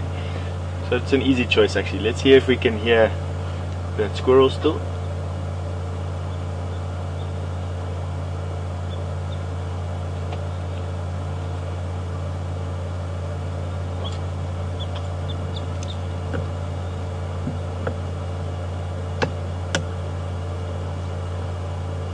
The squirrel's gone silent. The bushbuck has walked straight past where we last saw Quarantine, and therefore he's probably not there. I do think that he's still in this area though.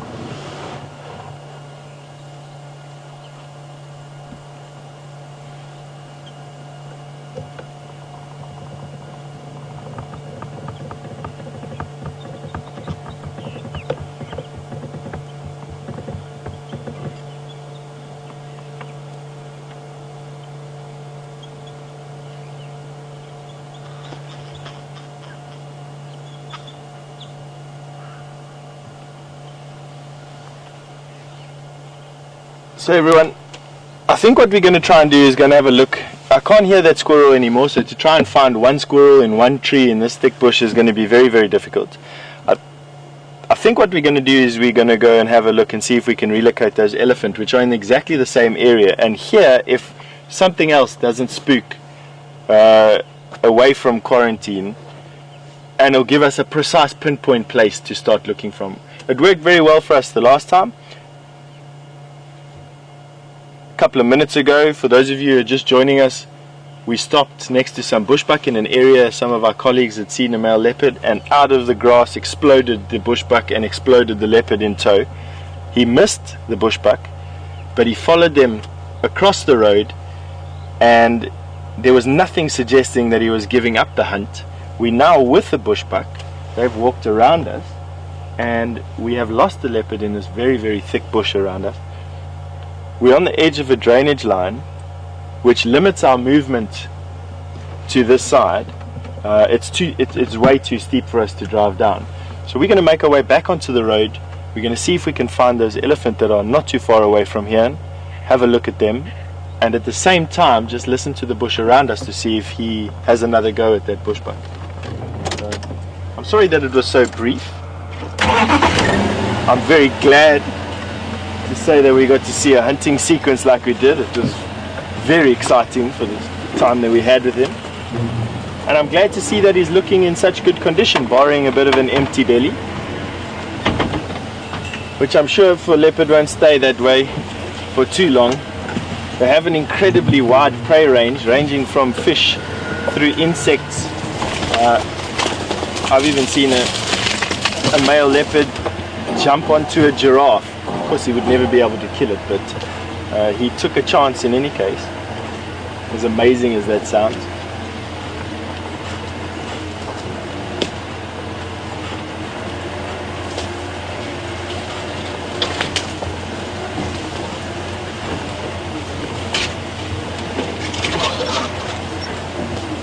I'd like to take the time just to say thank you for those comments on Twitter which identified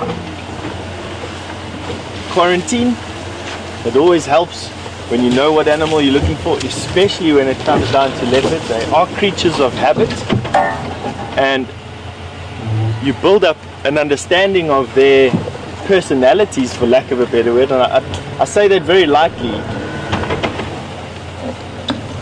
There's a danger of some anthropomorphism when you're talking about animals that you get to know from young cubs through to adulthood. They're not human, but they definitely do have habits. Now in front of us are those nyala.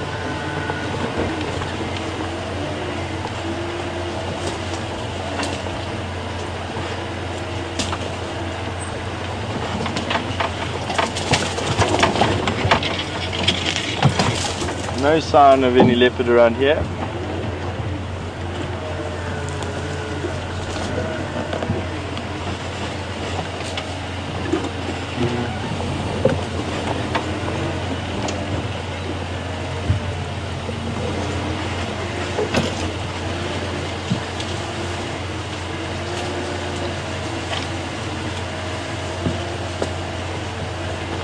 Watch your thorns. Okay.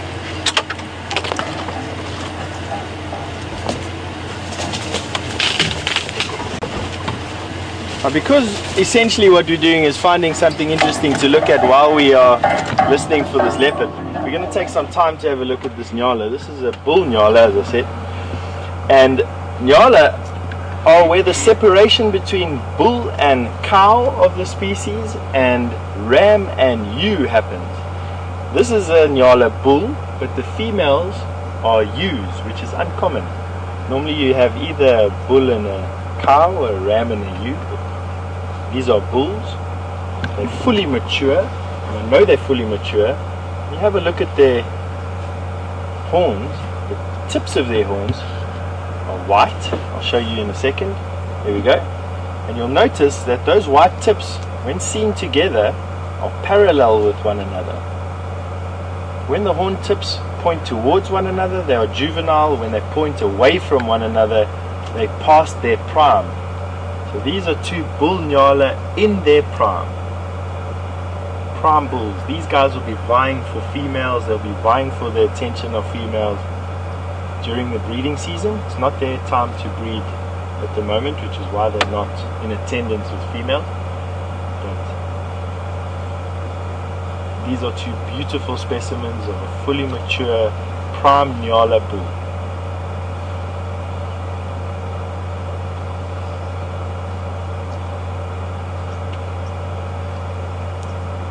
Most animals, when you think about two males being with one another, why aren't they fighting? But subtly they actually are with one another. This nyala bull is standing side on to us, and you'll notice that that crest of hair that he's got surrounds his entire body. So from his head, the back of his head, all the way down the base of his spine, to his tail, onto his belly, up his neck again. And that is, he can erect those hairs, make himself look much bigger and much more impressive. You can see that he almost wants to, but it's not quite making that crest on his back stand up. And that's because it's not the breeding season at the moment. There's no reason for him to get super angry. Most animals with horns that sharp will avoid fighting with one another if at all possible. And standing, it's called in piloerection, when they have the crest of hair on their body standing up, standing side on with one another, posturing. It's a way for them to assert dominance over the smaller bulls, a way for breeding bulls to stand up. Now, you won't believe it, but we've got an elephant literally 40 yards in front of us, moving quieter through the bush than these two Nyala are. You'll see coming into the picture in those green bushes in front of us is a fully grown elephant. You'll see him stick his head out of the bushes in a second. You can just see his leg in the middle of the screen right now is that straight line that you're looking at there. Mother Nature very rarely has straight lines. And there we have, voila. You were looking at a 4-ton animal standing in a bush that wouldn't have hidden this Land Rover. Incredible. So let's go around and have a look at this Ellie a little bit better.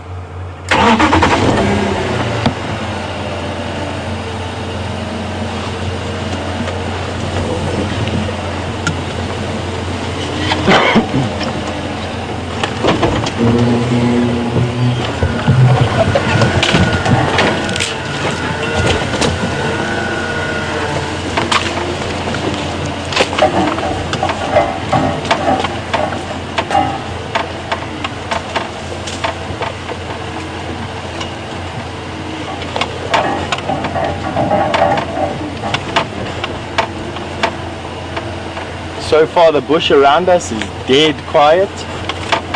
No alarm calls, no Franklin calling, no bushbuck calling, no more squirrels calling. It would seem quarantine has given us the slip. Or he's lying down in the shade somewhere. One of the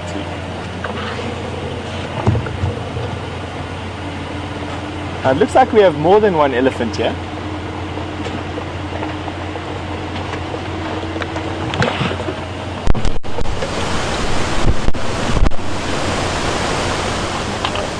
The young bull lifting up his trunk just to test the air, smelling up. I know it's a young bull because his forehead is quite domed.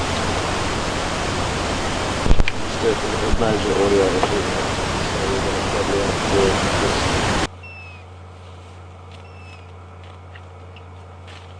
Welcome back everybody. Apologies for that technical difficulty with Scott and I crashing through the bush after quarantine. A couple of minutes ago we managed to kick off a wire, and as robust as what we try and make these systems, unfortunately wires are wires, and there was a loose connection, so we lost you there for a second. But we haven't been totally without hope. We're still with those two young bull elephant that we were with a second or two ago. They're just behind the bush on our left hand side, and we're going to be going, there we go, there's the youngsters. Two males, as I was saying just before we lost you. I know they're males because of the domed forehead that they have in profile. Females have a very angular forehead. And these are two youngsters. They're definitely not as big as what they could be, although they're still very big. We're looking at about 3 ton here. 2 ton, 2.5, 3 tons.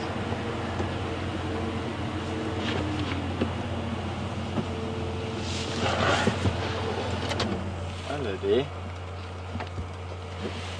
So these young guys, quite often at this age, they're like older teenagers, and I always like to liken them to teenagers in a shopping center with a family. They have to be at the shopping center because they want the ice cream mommy's going to buy, but they don't want to walk with you. So these guys are in attendance to a herd. There must be a breeding herd somewhere. They're not old enough to be on their own just yet, but they will be on the periphery. And as such, they look like they're on their own, but they're not. So these young guys can be quite, or have a lack of confidence. They can be quite nervous. And you'll notice that that blowing noise that he just did to us was just an indication of their nerves. They're not scared of us. As you can see, they're still eating. It's a very good sign when elephants are still eating around you. The flapping of the ears has got nothing to do with aggression. It's got mostly to do with just keeping them cool. Elephants pump all their blood in their body through their ears, and by flapping them it cools the blood down and sends it back into the body a little bit cooler. And for warm-blooded animals who must maintain a set body temperature, it's vital that they have, these large animals have that ability. Now have a look at the bottom of his trunk. You'll notice on the left hand side it's discolored compared to the right hand side. You may or may not have noticed that. And that's because elephants show dimorphism in their action that they eat, similar to the way humans are left or right handed. This elephant is right. You'll see that when he crops the grass, he will always twirl the grass onto the right hand side of his trunk, getting rid of pieces of grass that are not nutritious and sand before he puts it in his mouth.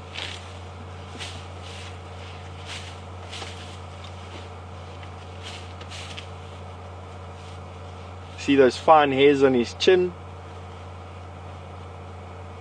They're not beards.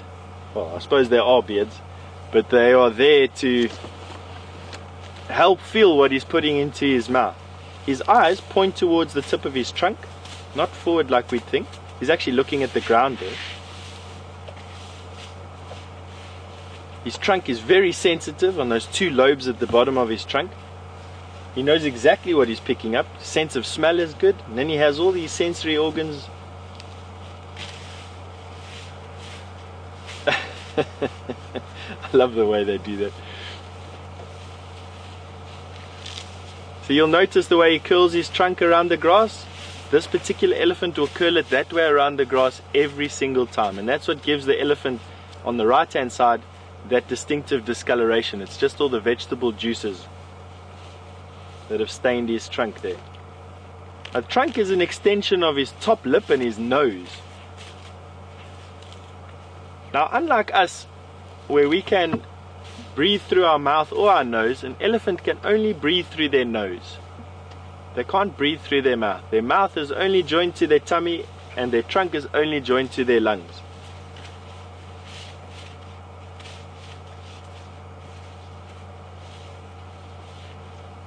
Enjoying some grass this late in the season. This is one of the last times, or one of the last months I should say, not times, one of the last months they'll be eating a lot of grass.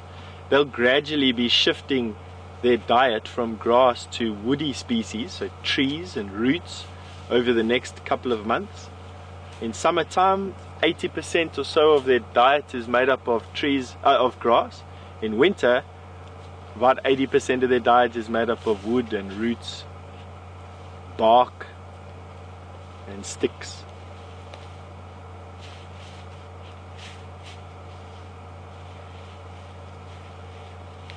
See if he flaps his ear. See into his ear hole that sits in front of his ear? That's where his eardrum lies. And an elephant's brain lies directly between the two ears, and you can see the thickness of skull between the front of his head and the ears is an indication of how thick the elephant's skull is. That's all bone. It's a honeycombed bone, and by that I mean it's got all these liquid-filled chambers in it, and it acts as a massive shock absorber. And by shock absorber, when elephants are fighting with one another, bull elephant at some of the most titanic battles that you can get when they're fighting for females, they'll bash heads with one another, running at one another. You need these thick skulls to protect their brains. And elephant bulls also push down a lot of trees, and they need that spongy bone in the front of their head to help cushion blows against trees. Have a look at this. See the ears open? He's trying to make himself look bigger. He's just trying to intimidate us. Not seriously. He wants to cross the road. Beautiful. He's probably going to give us a little bit of a head shake. There we go. You're a big boy. You know, with elephants, you always got to make them feel like they're big. It definitely helps smooth relations. So, that head up, ears out is just a way of him trying to make himself look big and scary. You'll notice that He's still eating. That tells me that he's not angry. His tail isn't cocked to the side. That's an indication of discomfort. That's why I'm not reversing as fast as I can away from these guys.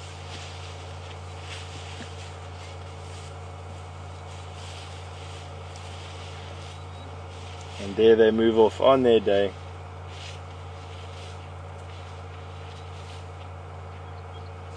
Elephants always look like they wearing baggy pajamas when they're walking off.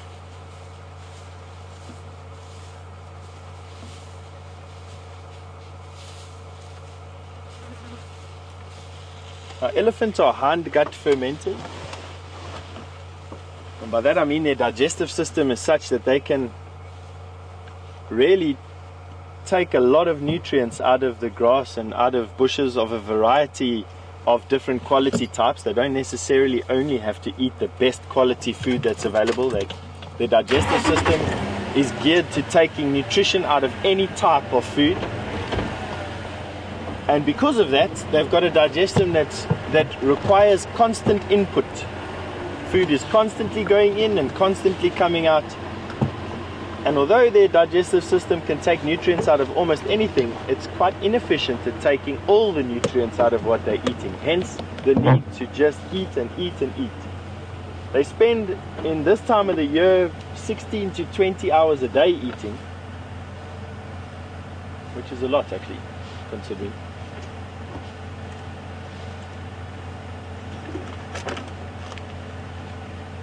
Go right ahead.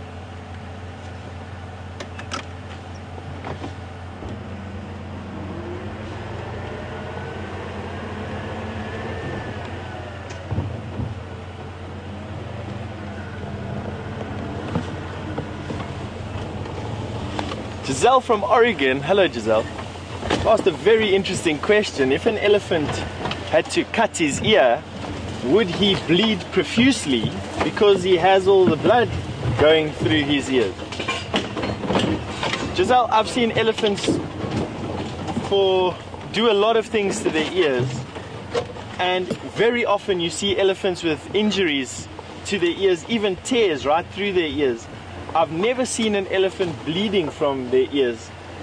You probably find that Mother Nature has provided for that contingency by either making their blood congeal easy, or a network of veins that can actually shut blood off to an injured portion of that ear. I'm not too sure. I've never seen an elephant bleeding from an injury to their ear, even though you very often see injuries to ears. So the answer from my experience is no. As to why that is, I would say it's because they've got such big flappy ears. Mother Nature has already provided for that. Are we going to hang around with these two young boys? They don't seem to be worried about us at all, giving us nice insight into the lives of young bull elephants or teenagers.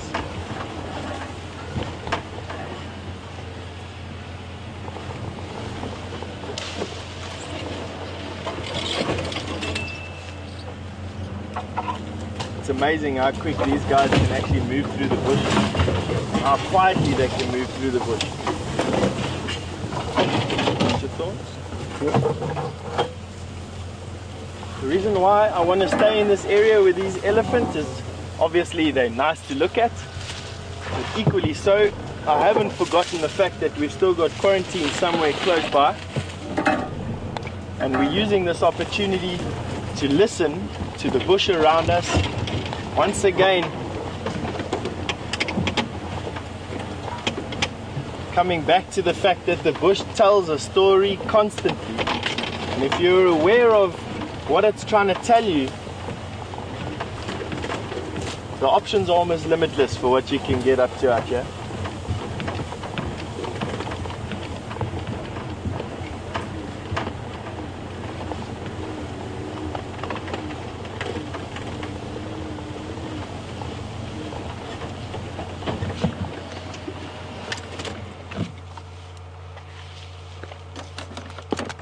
You're welcome.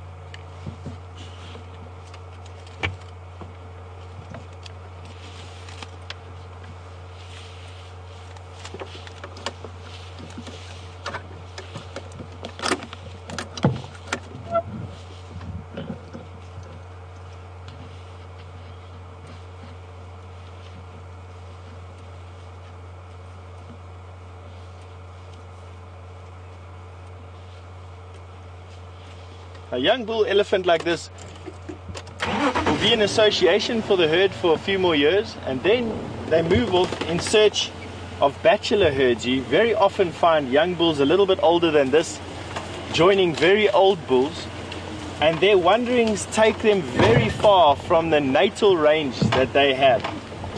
And that's an important thing, because you don't want young bull elephant being in a position to reproduce with their sisters and their moms, if at all possible.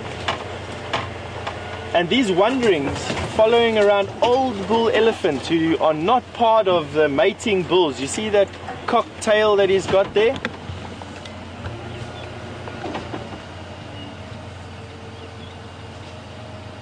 So it was a little bit out of focus for those of you just catching that cocktail. That was just him telling us he didn't appreciate us bashing the tree down like we did. It was, yeah, they're busy wrestling, or it could have been the fact that they're just wanting to have a bit of a play fight with one another, which is actually probably the case. These young guys have got a lot of energy to expend. Quite often play fights erupt at the most weird moments, while they're having a bath, while they're drinking, while they're eating. So coming back to the story about these guys, will eventually join up with probably an older bull elephant who's not going from breeding herd to breeding herd to see if there's any females ready for him. And it takes them for years out of the system. Now, older bull elephant suppress sexual maturity in young bull elephant. In a park in South Africa called the Pilanesberg National Park, they reintroduced young bull elephant and no old elephant, and what happened was chaos. Young bull elephant with no older mature bulls around turned into rogue elephant and damaged property, killed rhinoceros, were killing buffalo, and it stopped when they reintroduced some old Kruger bulls into the Pilanesberg to just reinforce some discipline. I'm going to try to get in front of these ellies. They are going down into some thick riverine bush.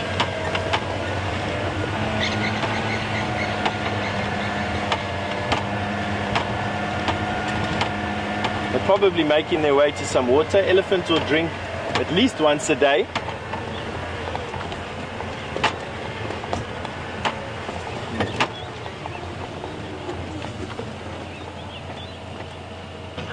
What do you think? Thick, yeah. Yeah, they could come down this path, I guess, but their last track seemed to be that they're heading, yeah.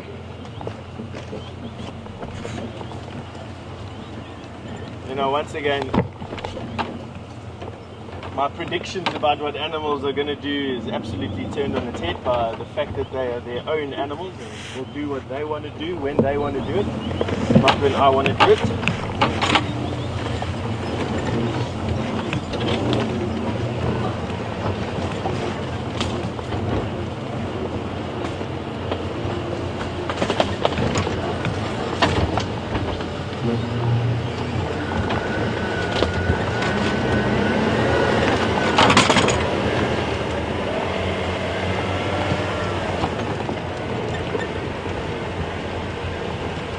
Ah, there we go.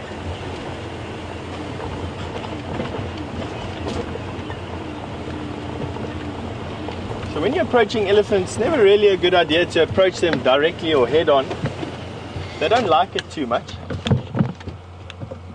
You've got to stroke the egos of these elephants. As I mentioned a bit earlier, it's important to let them believe that they're still the biggest things in the bush. That way you avoid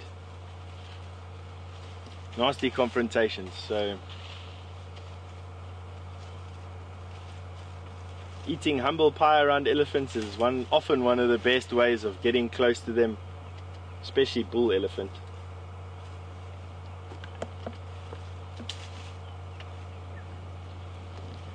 So you'll notice him now stretching into the trees,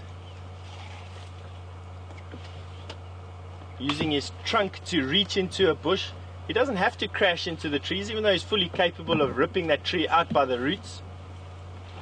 The trunk of his extends his reach by almost half of his body length.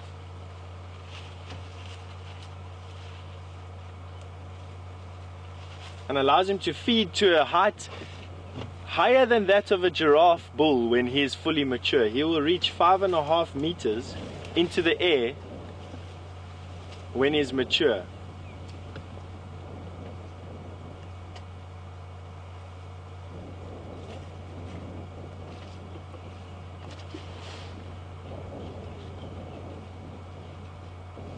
Once again, just pointing out how thick that skull is. If you have a look at the ear hole and the thickness of skull from the front of the head, their brain lies just behind their ear hole. Their ear hole is sort of in the middle of their brain. Their brain is about as big as a volleyball, maybe a little bit smaller than a volleyball. So a lot of skull. And that's for when they fight with one another. See how still he got there? So that stillness is typical of an elephant that's busy hearing something. Elephants are large enough to produce ultra low frequency noises, infrasound. Now, infrasound is below the level that we can hear, but is a very effective way of communicating through the bush. Research has shown that elephants will react to other elephants calling up to 10 kilometers away, roughly 6 miles away, by using these ultra low frequency noises.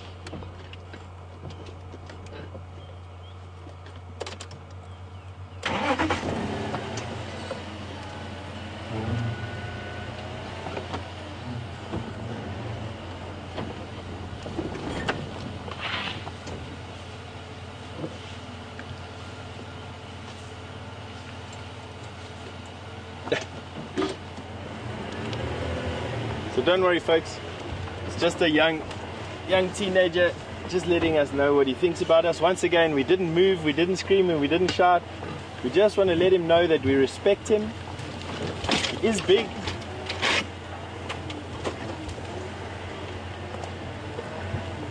It's always best to tell them that every now and again.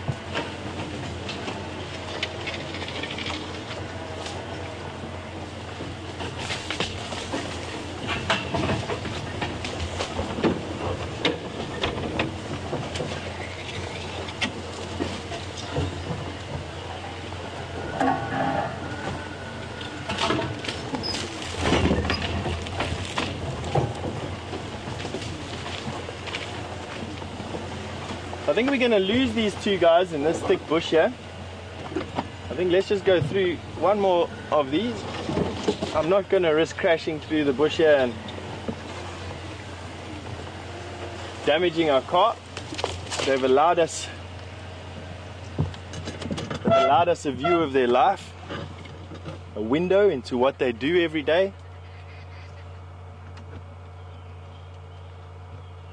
And I want to leave them with the same sense of peace that they've left us.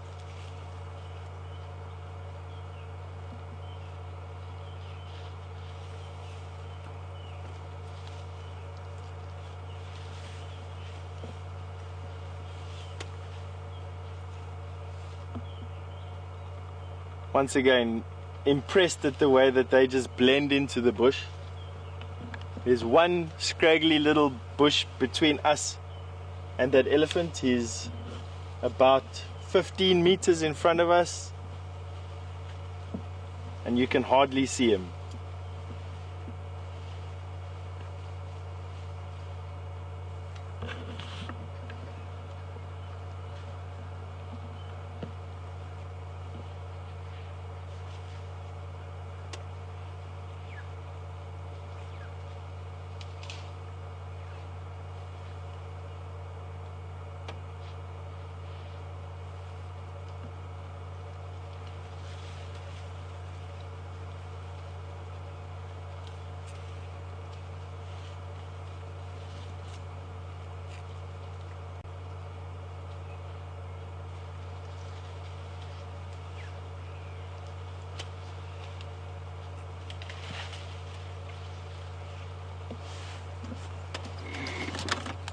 You're welcome.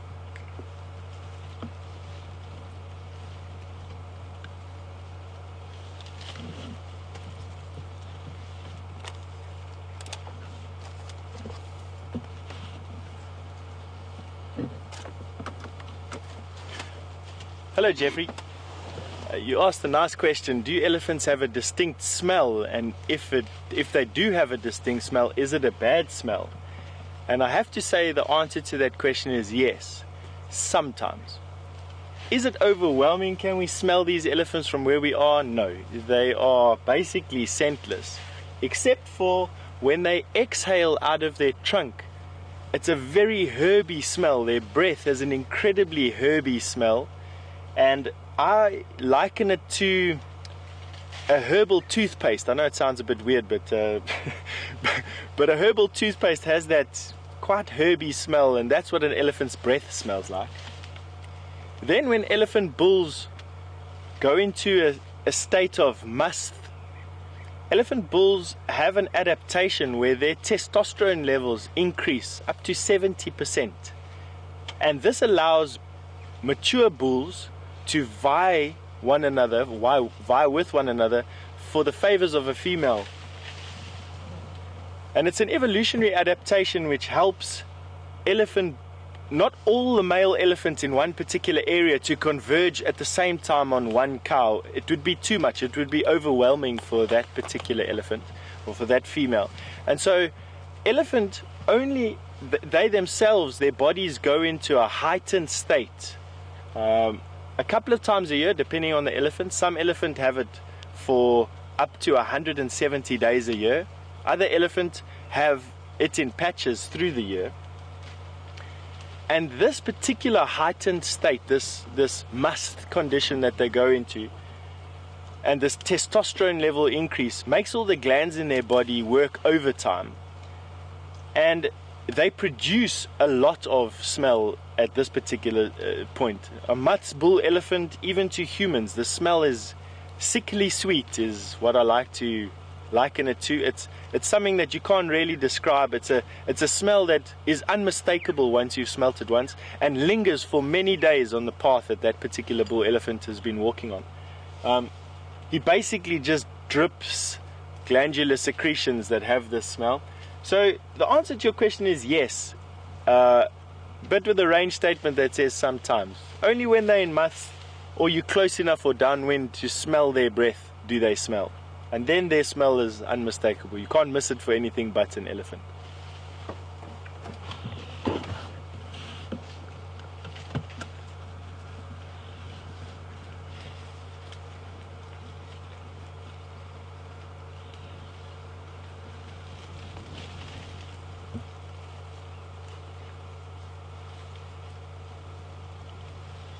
So the bush around us is still remarkably quiet.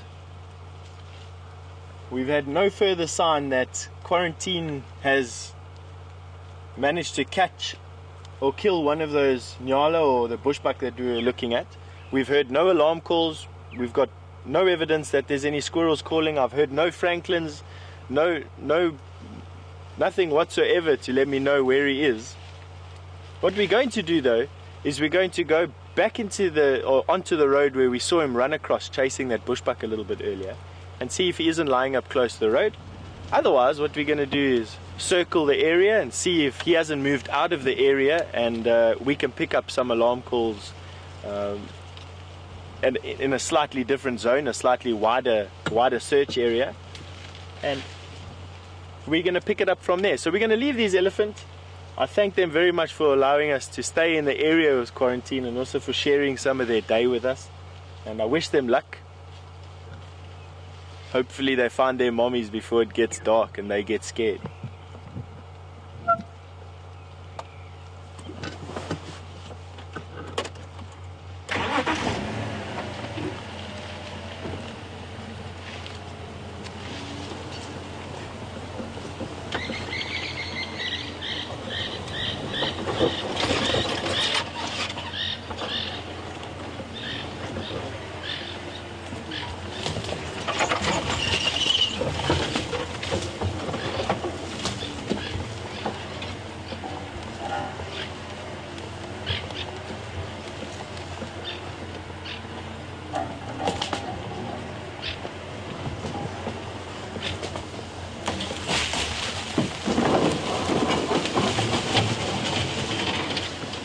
notice as I'm driving through the bush, I put the trees that I try and miss trees as much as what I can, but when it's unavoidable, I try and put the tree in the middle of the car. There's a plate at the bottom of these cars, which is sloped at an angle which allows us to push the tree down gently, and it springs back up underneath the car. There are trees that we don't drive over whatsoever. Trees that are very rigid, we don't drive over, and trees that are rare and uncommon, we don't drive over. We only drive over those trees that have the ability to spring up behind the car. They tend to be quite hardy. The acacia species of trees out here definitely show no ill effects. And we are very sensitive about where we drive and where we don't drive in the bush. A lot of the training that guides go through is in reading the bush around you, and to try and read where you can and where you can't drive, and in what different seasons, what trees you can drive over, what trees you can't.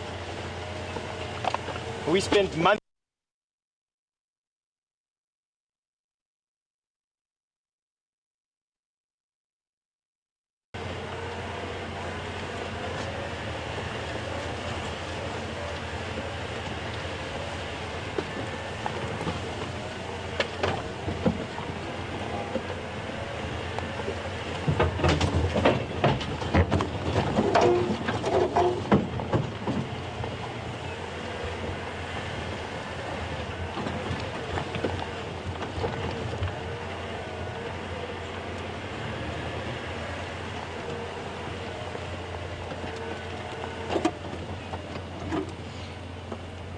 to go the other way around this termite mound.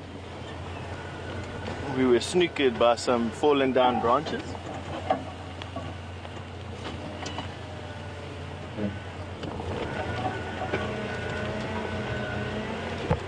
Is it curry that I picked yesterday?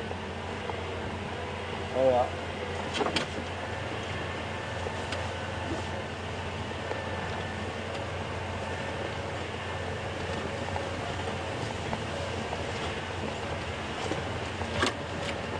You're welcome.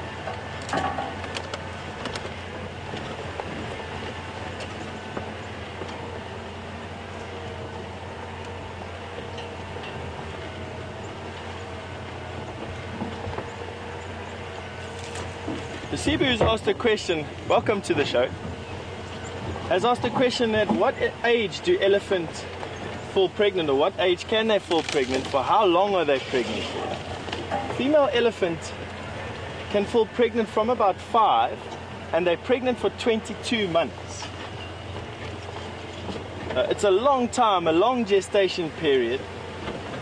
And see, well, I don't know if you were part of the show earlier this morning. We were talking about hyena and other predators who get rid of their babies in litters and in dens and in safekeeping after a very short gestation period. And they have usually more than one cub because of this. But elephant usually only have one baby. It's not uncommon for them to have twins. By all means, elephant, as much as any animal, can have twins. But generally speaking, it's just one baby at a time that's held within the mother for a very long period of time, 22 months. And what that means is the little one, when it's born, is born with its eyes open. It's born able to stand a couple of minutes after birth. It's born able to even feed itself from its mother within a couple of hours after birth. And it just helps. It gives that little guy just a better chance of surviving.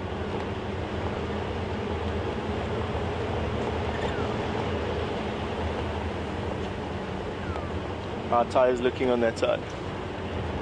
Got 2 on this side. No, all good.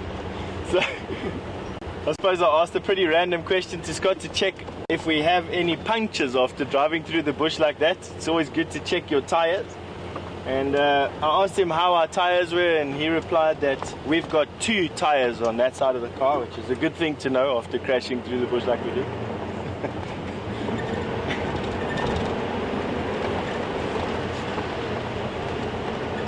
I'm looking on the left. This is where we last saw Quarantine. You can see the drainage line, the incredibly thick bush that we lost him in.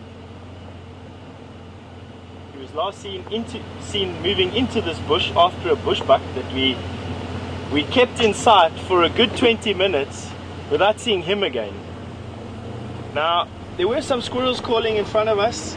I'm going to be making our way towards that area or in that direction just in case he decided to move past the bushbuck.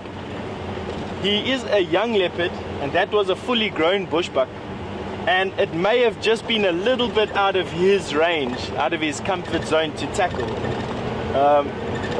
Bushbuck males like that or that size are formidable opponents, and he might have gone in search of some easier prey.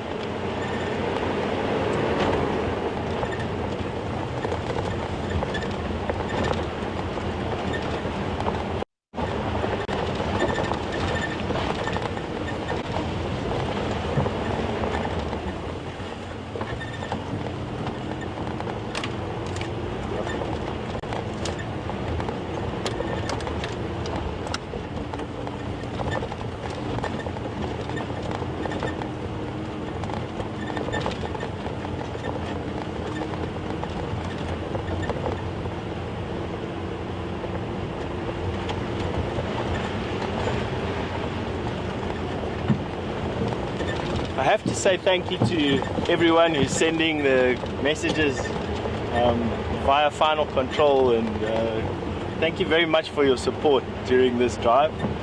It means a lot to me and it means a lot to the crew. Thank you very much for your feedback. It's quite special.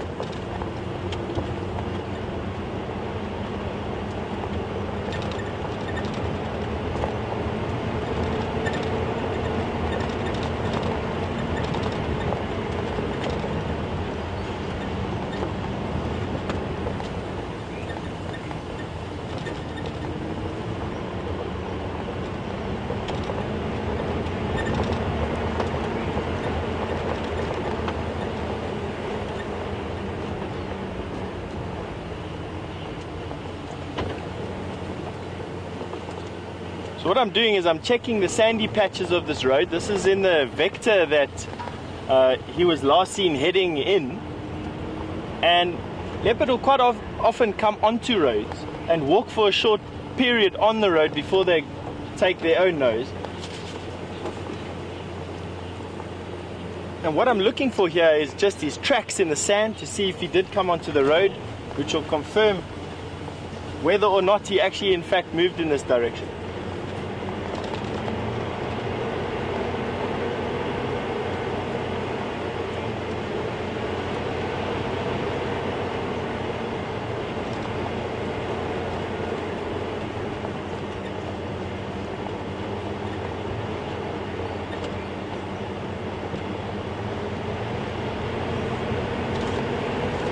I think they're here, Steph. Or is that hyena? Yeah, that's him, mate.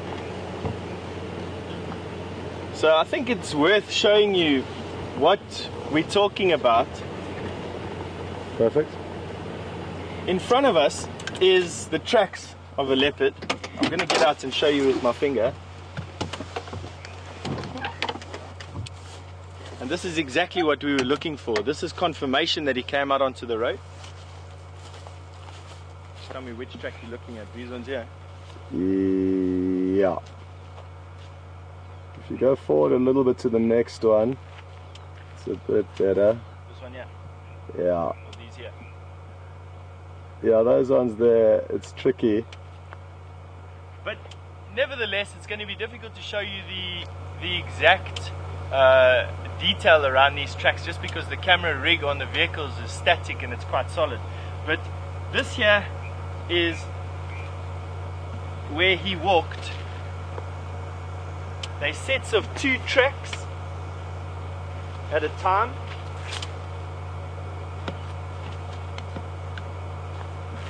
Half a meter apart from one another. Left hand side of his body, right hand side of his body. You can almost see how he was walking down the road very slowly. This is his front foot. This is his back foot. Leopard often imprint, which means that the front foot should be covered by the back foot. Now he's been walking down this road quite slowly. can see both pads, which means that he's taking his time, giving us the slip. Obviously that bushbuck was a little bit big for him, and the squirrel that was calling in this area was calling at him. So there you go.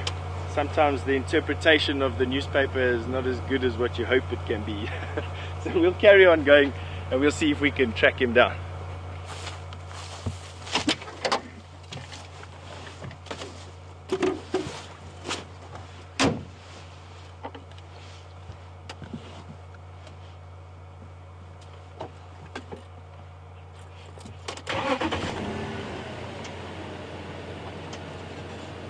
So after having his first go, my interpretation of this whole thing is after having his first go at that bushbuck, he decided that it was a little bit too much for him. He walked around the bushbuck and the nyala so that he avoided being seen, and therefore them giving further alarm calls into the bush and announcing his presence, and he just moved after easier prey. He just went to go look for easier prey. So testimony again to how intelligent these animals are. Even at such a young age, and with the experience that he's got, he's able to know when a fight is a little bit out of his weight category. His tracks are still on the road. We come into a junction in the road. We'll now see whether he turned left, right, or he went straight.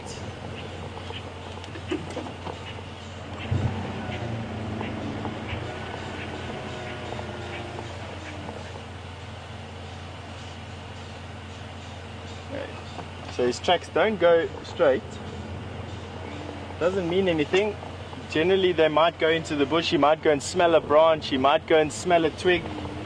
It's always a good idea to check a little bit further down the road just to make sure that he hasn't just gone here to do something else. Check for tracks in the sand.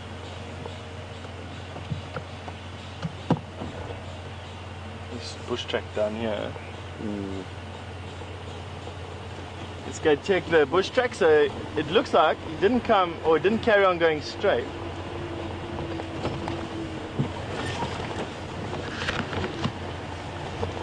So it looked like he either went straight into the bush or he turned down this road. Let's see.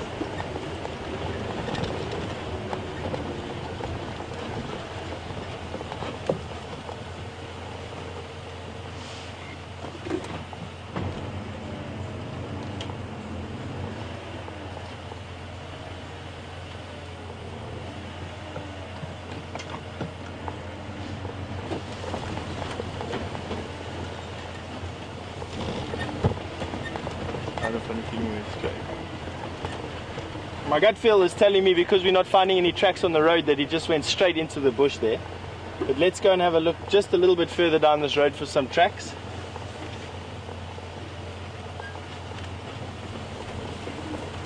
And then we'll turn around and we'll carry on going straight, parallel to where he's walking.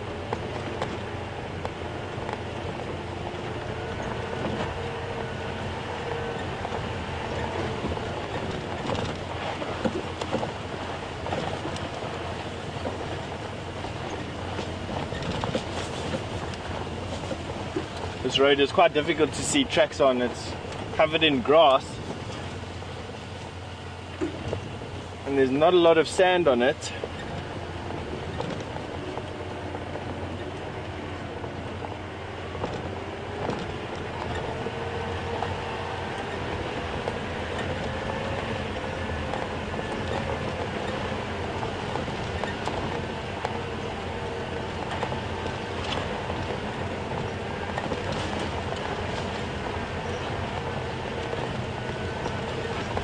Nevertheless, even though I don't have any tracks on this road, I'm going to turn around and I'm going to go parallel to the direction that he was heading in. He's heading straight north. Leopard quite often will walk in a direction. In this particular case, he's walking north, and it doesn't matter what's in front of them, they'll carry on going north, even though they have slight detours and slight hunting, for instance, or marking some territory or going for a drink, but they'll carry on going north for a bit. And what I'm making my decision on is the fact that, knowing that that's the behavior of leopard, that he's going to carry on going north. And so what we're going to do is find roads that are going north and then crisscrossing east and west, cross that path to see if he comes out onto that road. Essentially, I'm giving away all my tricks over here.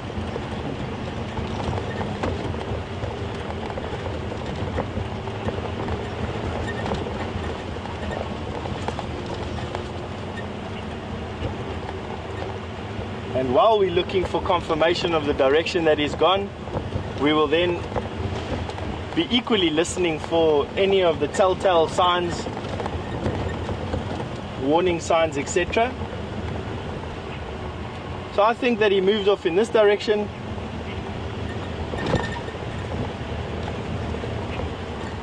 Leopard will drink when there's water around. It's not a necessity though. They get all the moisture that they need from their prey. So it's not to say that because there's water in front of him that he's making his way down to water.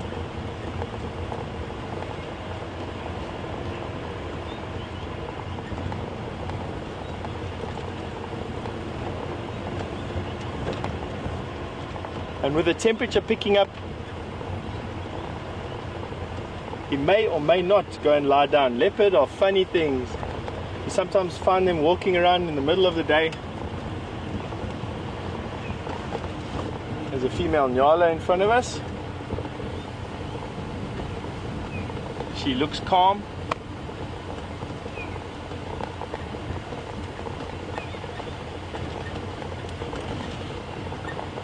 Nyala you.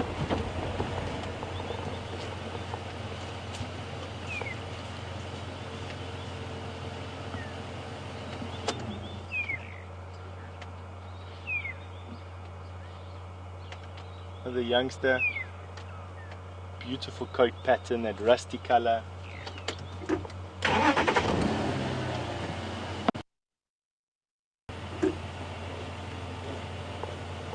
Welcome back everybody. Sorry, we're still having these lingering faults coming from our encounter in the bush a bit earlier. So please bear with us and accept our apology. What we have done is we found a road that is running east-west across where Quarantine's tracks were last coming. And both Scott and myself predict that if he's not still in the block on our left-hand side, then he's going to come out onto this road with the potential of heading towards Vuyatela Dam, which will be a focal point for a lot of animals going for a drink. And for a leopard who's as hungry as what he is, that would be akin to us going to the supermarket. So we're going to check this road.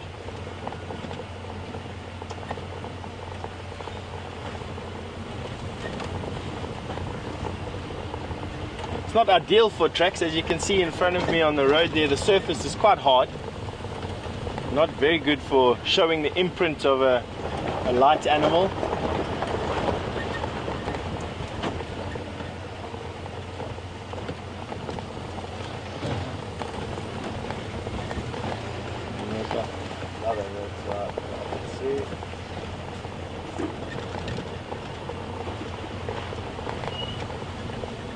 Many of you would have noticed over the last days the infestation of flies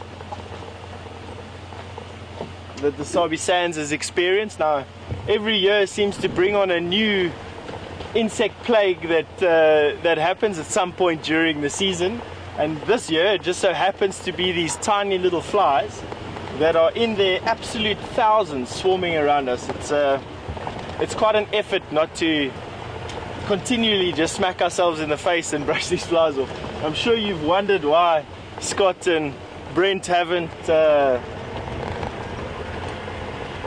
brushed flies off their faces. There he is there. We've managed to relocate him.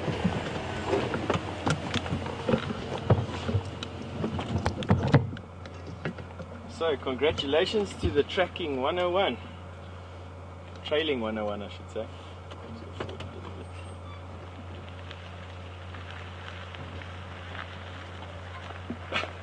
So folks, in a perfect world, that's how easy it is. And believe me, I think it's beginner's luck mostly.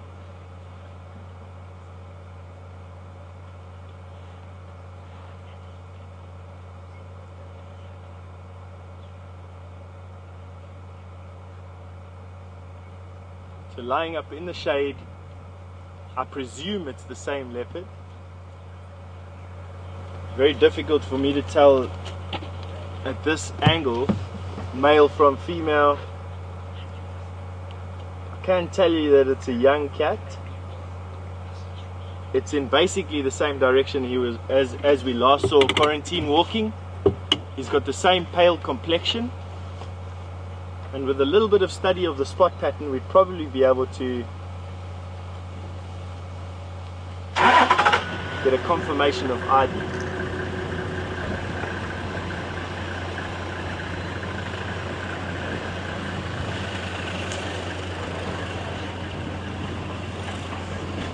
Morning, Aubrey. Morning, folks. How are you doing? Hello, everybody. How are you?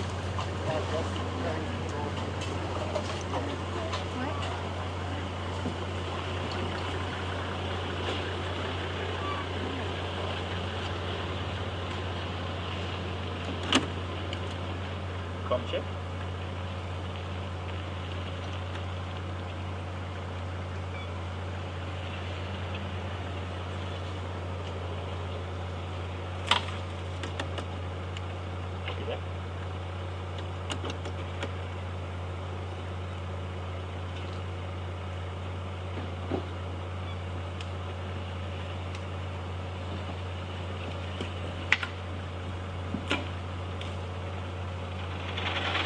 So being covered in,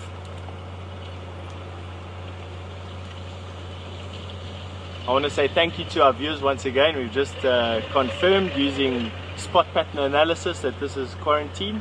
So absolutely the same cats as we were having a look at just now. Found after a little bit of intuitive tracking and understanding the habits of these animals.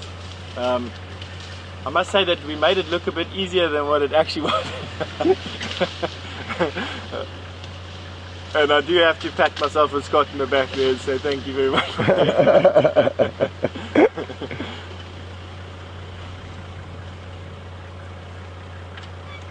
So we do have another vehicle in the sighting with us.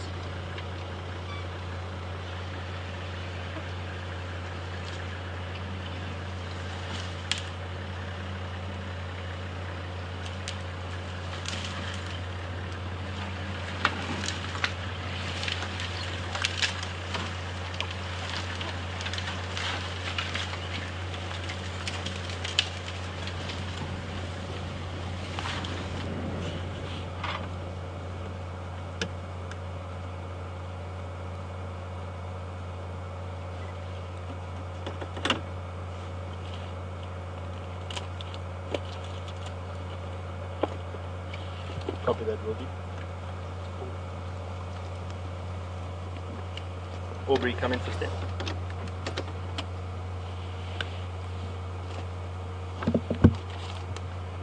Aubrey, if you wouldn't mind taking over this lock, I'm going to be in it. I'm busy with the radio. If you wouldn't mind taking over the lock for me.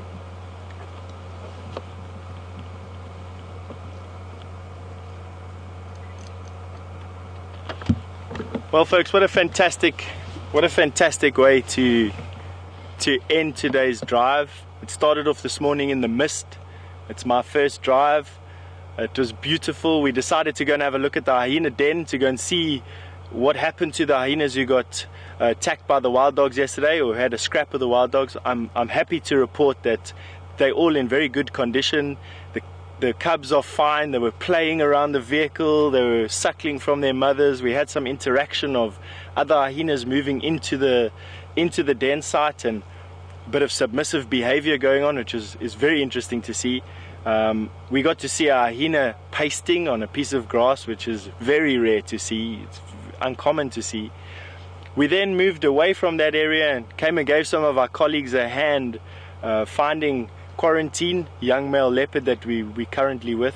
And in the middle of where we were standing, he burst out of the bush chasing a bushbuck with elephants standing around, nyala standing around. We then lost him for a while, took our time watching two young male elephant just feeding through the bush slowly, and then myself and Scott decided to put our brains to finding where Quarantine went, as he was quite clearly not with us at that moment.